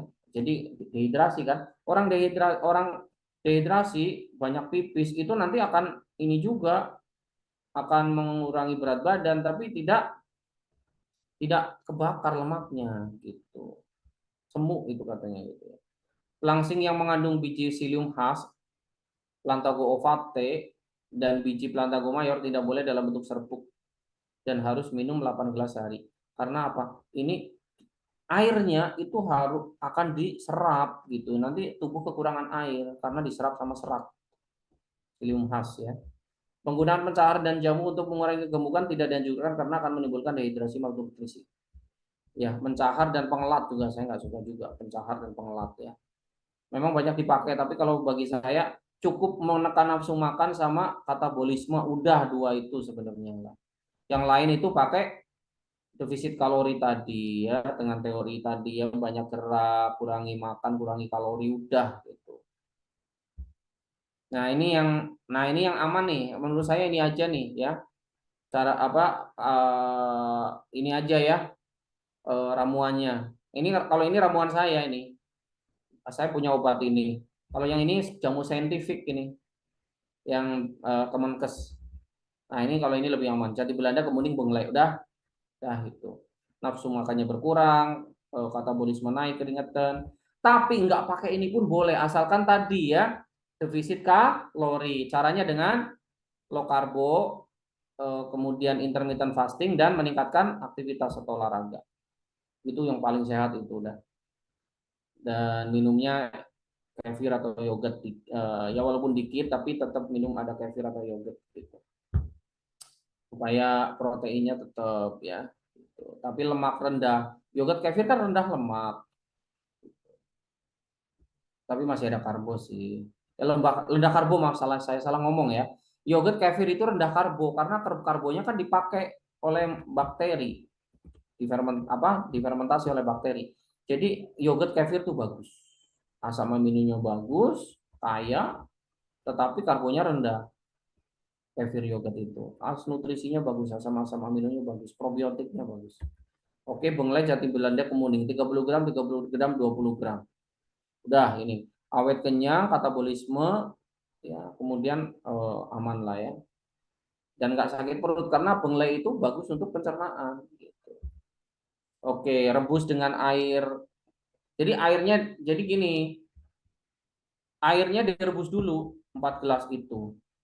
Airnya direbus dulu pakai kendil atau stainless atau kaca sampai mendidih. Begitu mendidih dikecilkan apinya, baru bahan-bahannya tadi itu dimasukin. Hitung 15 menit dari situ. Atau air panasnya itu direbus di panci yang lain. Ya. Direbus panci lain sampai mendidih. Kemudian tuangkan ke periuk tanah atau kaca atau stainless, kemudian apinya kecil, dikasih bahan. Intinya bahan itu dimasukin itu ketika api sudah dikecilkan. Namanya begitu ya, clear?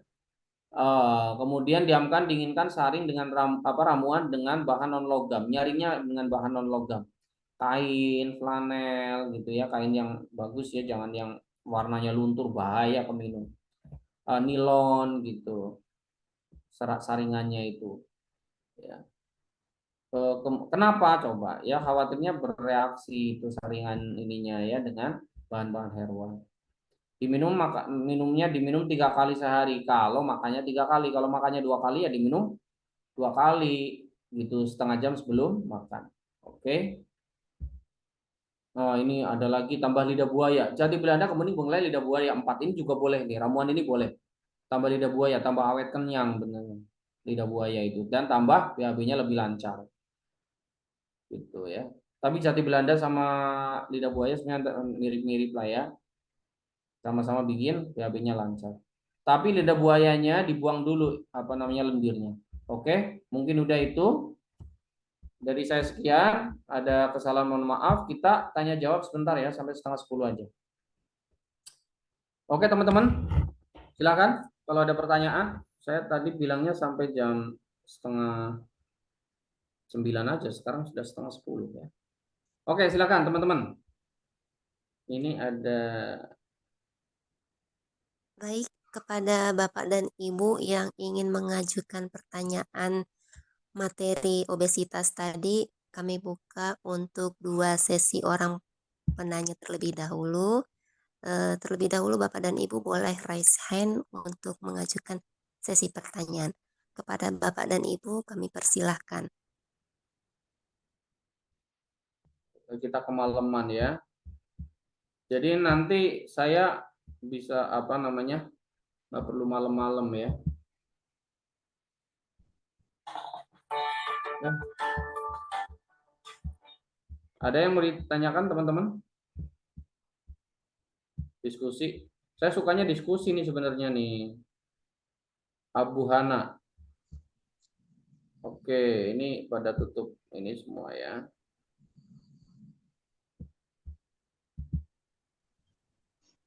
Assalamualaikum, Pak Tabib. Mohon maaf Oke, ini Waalaikumsalam. Oh, sambil ini nih coba ngomong. sebentar, Pak. Ya, Saya ini setel dulu nih setengah menit ya, 30 detik nih.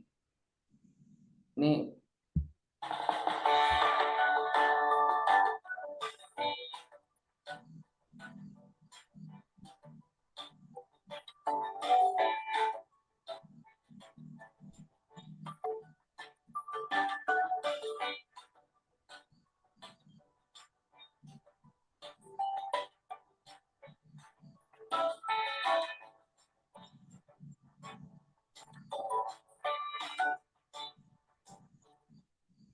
ya ini acara workshop besok ya di LKP saya sama lusa besok dan lusa.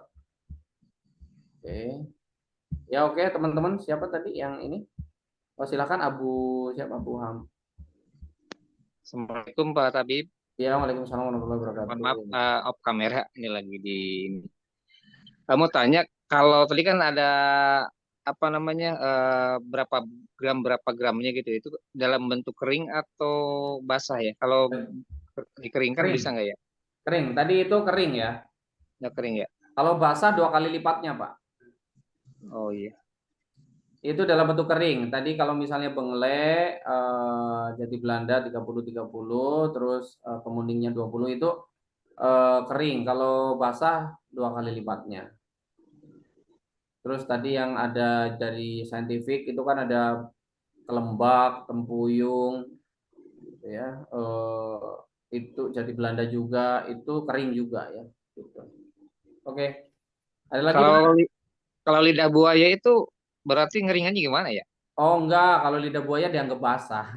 Oh basah aja ya. Oke. Kalau lidah buaya itu lendirnya dibuang dulu biar nggak mencahar ya. Karena lendirnya itu kan antrakinon ya, dia itu bisa menyebabkan laksatif mencahar, mencahar ringan sih. Ngebuangnya itu dicuci begitu Cuci saja aja, atau? dikupas kulit luarnya kemudian dicuci. Oh iya. Gitu. Direndam Baik, bentar boleh, kalau bisa ya. direndam gitu. Kalau enggak juga nggak apa-apa. Baik, terima kasih Pak Tabib. Iya. Abu Hana dari mana? Dari Cikampek. Dari Cikampek, ikut di grup mana, Pak? Apa dari grup mana? Baru daftar ini ikut apa buat yang nanti Januari ya mulai pembelajaran. Oh iya, oh level 4 ya, pembelajaran level 4. Ya itu bisa bisa bisa lebih cepat sih ya teman-teman kalau untuk yang level 4 itu. Tapi memang sampai akhir tahun ini agenda kita banyak banget. Ya, tapi tetap belajar ya walaupun nanti kelasnya ini mulainya mungkin agak mundur gitu ya. Mudah-mudahan bisa banyak kan ini teman-teman, kita pengen bikin inilah rame gitu. Pengobat tradisional Indonesia itu nanti rame ya. Iya, terima kasih Pak Tabib. Assalamualaikum warahmatullahi Waalaikumsalam wabarakatuh. warahmatullahi wabarakatuh. Dokter Nyoman masih gabung nggak Dokter Nyoman? Oh masih nih, masih masih melek ya. Dokter Nyoman itu beliau Mau dosen tanya, Beb, bisa? dosen etnografi nih. Malam, Tabib. Yo, selamat malam. Pak Haris ya? Iya, betul, Tabib. Ya, Saya silakan. mau Pak. nanya, tadi kan ada ramuan yang untuk obesitas. Ya, Seperti ini, yang Bangle, Jati Belanda, sama Kemuning. ya. Ini sudah kita coba, cuman eh, rata-rata dari pasien itu kadang kembung, Beb. Mungkin di dua di antara tiga itu mengandung tanin kembung ya, Beb ya. Ya, Untuk jadi dia jati Belandanya tinggi taninnya ini ya. Jadi ini kelihatan nggak slide saya? kelihatan. Ya, jadi memang dia bisa menghambat. Jadi gini ya, bisa memperlambat pergerakan usus. Memang. Jadi jati Belanda itu kan tinggi tanin. Jadi memang bisa, makanya jati Belanda itu bisa jadi obat diare juga gitu. Nah, dia itu memperlambat pergerakan usus juga, sehingga apa? Sehingga yang harusnya sudah keluar belum keluar, jadinya apa? Perutnya kembung. Atau gini Pak, atau bisa jadi dari musilagonya. Musilago itu serat ya, serat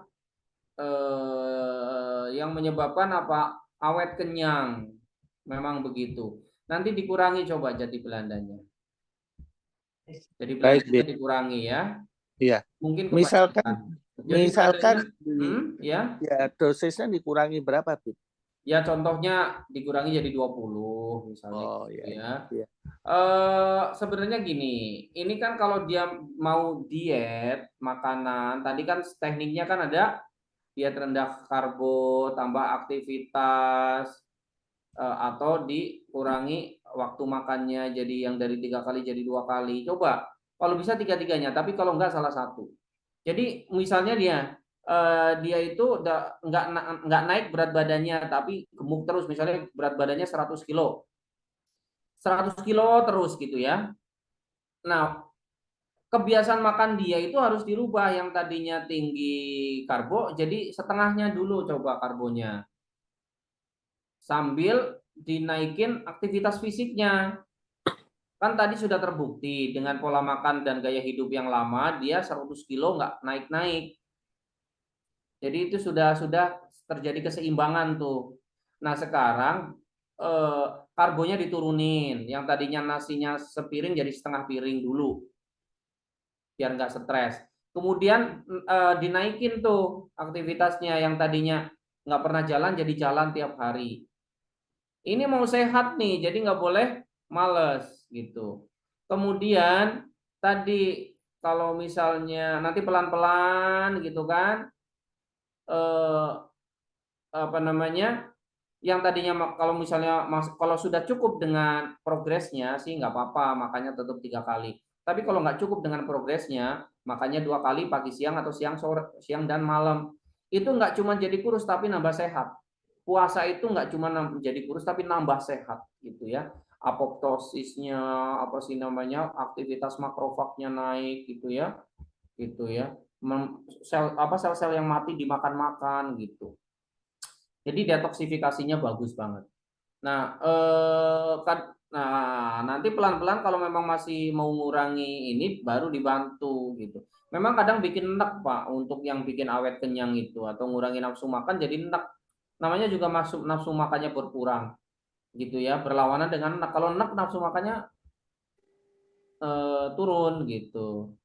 Nah, soal kembung tuh memang ya tadi mungkin ususnya agak melambat ya. Ya, ya Beb. Pergerakannya. Beb, kalau dikombinasi misalkan pakai Yakult gitu berpengaruh atau boleh apa enggak ya? Yakult buat apa, Pak? Ya untuk proses ini pencernaan begitu, Ya. membantu. Oh, misalnya tadi untuk mengurangi kembungnya gitu ya. Iya, iya betul. Ya, kembungnya kan kemungkinan tadi karena mungkin dia menahan air ya, serat itu menahan air lama Iya. gitu ya. Jadi atau tadi pergerakan ususnya berkurang jadi ketahan gitu.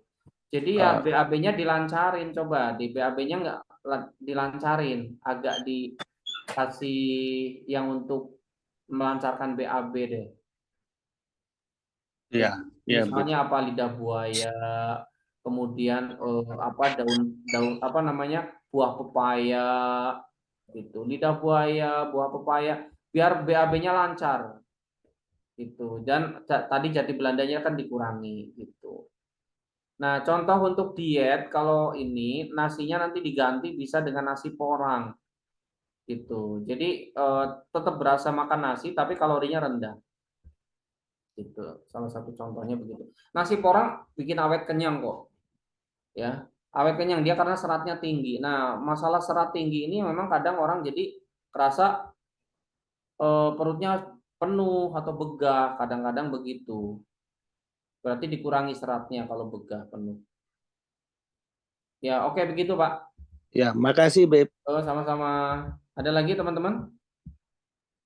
Tadi ada yang ini nih, nutrisi dari makan. Kalau beratnya 90 kg, berapa kali minum ramuan ini? Ini tergantung tinggi badannya juga nih. Jadi ramuan tetap sesuai dengan makan. Jadi ramuan itu diminum sebelum makan ya. Diminum sebelum makan. Kalau makannya 2 kali, itu berarti ya minum ramuannya 2 kali. Karena kan itu untuk ini ya, supaya makannya dikit aja gitu. Tapi makannya dikit aja, tapi protein nggak boleh kurang. Ini resiko diet-diet kayak gini adalah malnutrisi. Jadi nggak boleh kurang nutrisi ya. Ini saya ingatkan. Jangan sampai kurang nutrisi. Jangan sampai kurang antioksidan. Nanti alih-alih diet malah kekurangan nutrisi, malnutrisi nanti. Ya, jangan. Nanti jadi nggak sehat juga. Makanya yang paling bagus tuh olahraga gitu. Jadi yang dikurangi hanya karbonya saja. Protein nggak dikurangi, lemak baik nggak dikurangi, vitamin mineral nggak dikurangi, serat nggak dikurangi, antioksidan nggak dikurangi, probiotik nggak dikurangi gitu. Jadi nggak boleh kekurangan asam amino dan vitamin mineral, nggak boleh. Biar tetap sehat kan. Oke, jadi berapa kali ramuan ini ya sesuai dengan makannya. Kalau makan 3 kali ya 3 kali. Biar makannya dikit tapi dikitnya karbonya yang dikit gitu. Oke, nutrisi dari makanan untuk obesitas untuk menurunkan berat badan apa saja yang harus dimakan. Oke, nutrisinya tadi yang sudah sering saya singgung ya. Yogurt, kefir itu kan rendah karbo gitu.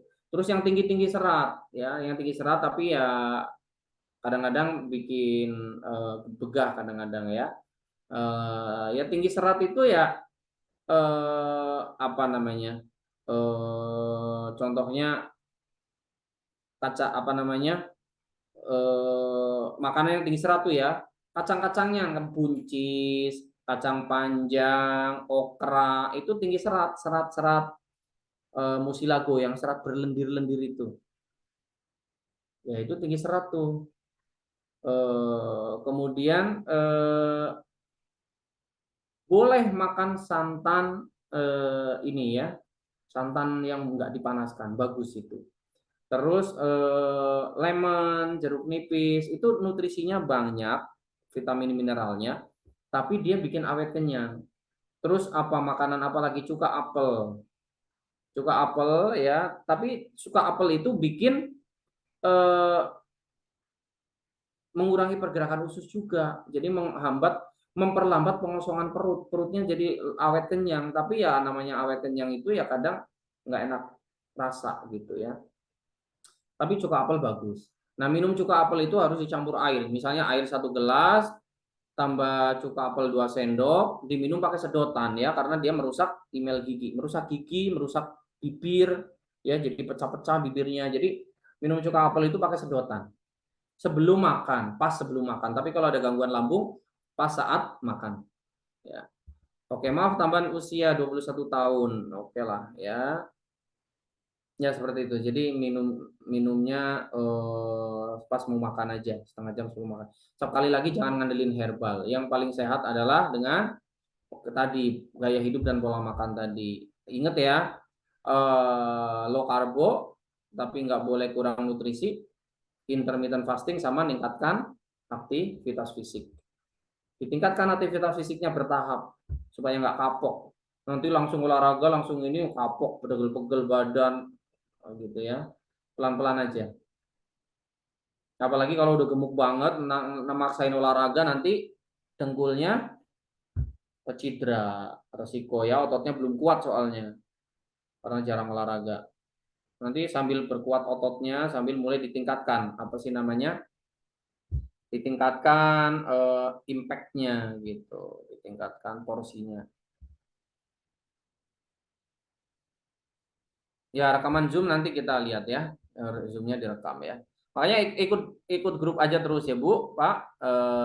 Dan ya kita kan pengennya komunikasi terus ya, jangka panjang. Jadi ya apa namanya, tetap bergabung di kelas, kita jadi komunitas, jadi teman ya. Seneng kan belajar seperti ini.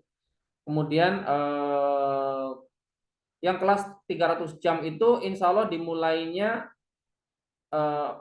nanggung kalau Desember ya. Jadi mungkin awal Januari, tapi bisa lebih cepat ya. Tapi pendaftaran untuk yang dapat bonusnya itu ya bulan ini sebenarnya gitu.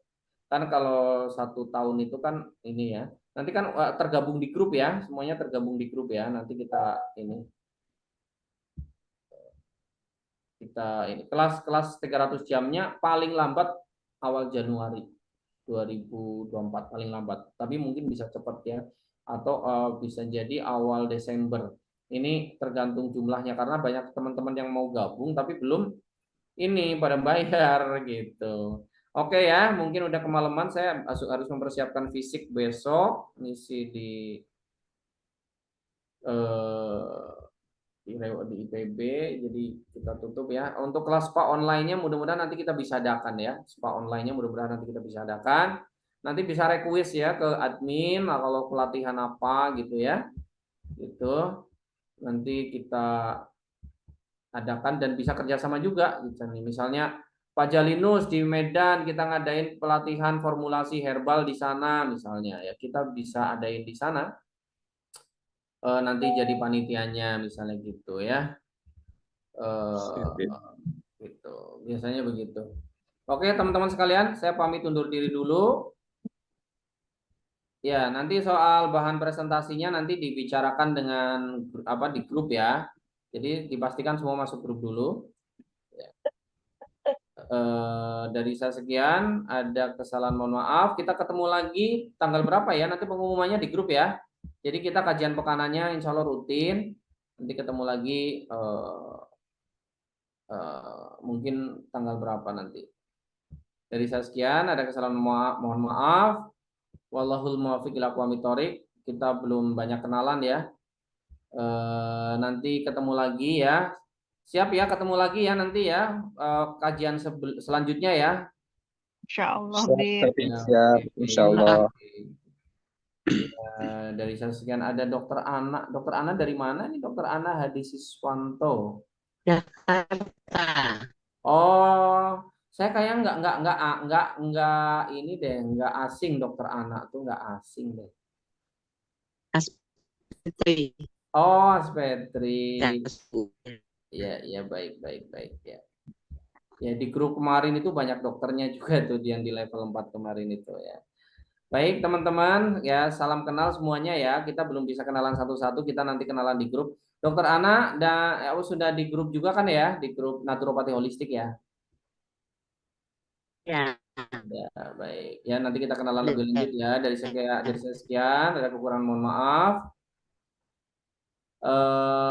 Wassalamualaikum warahmatullahi wabarakatuh. Waalaikumsalam Waalaikumsalam. warahmatullahi wabarakatuh. Waalaikumsalam warahmatullahi wabarakatuh. Salam.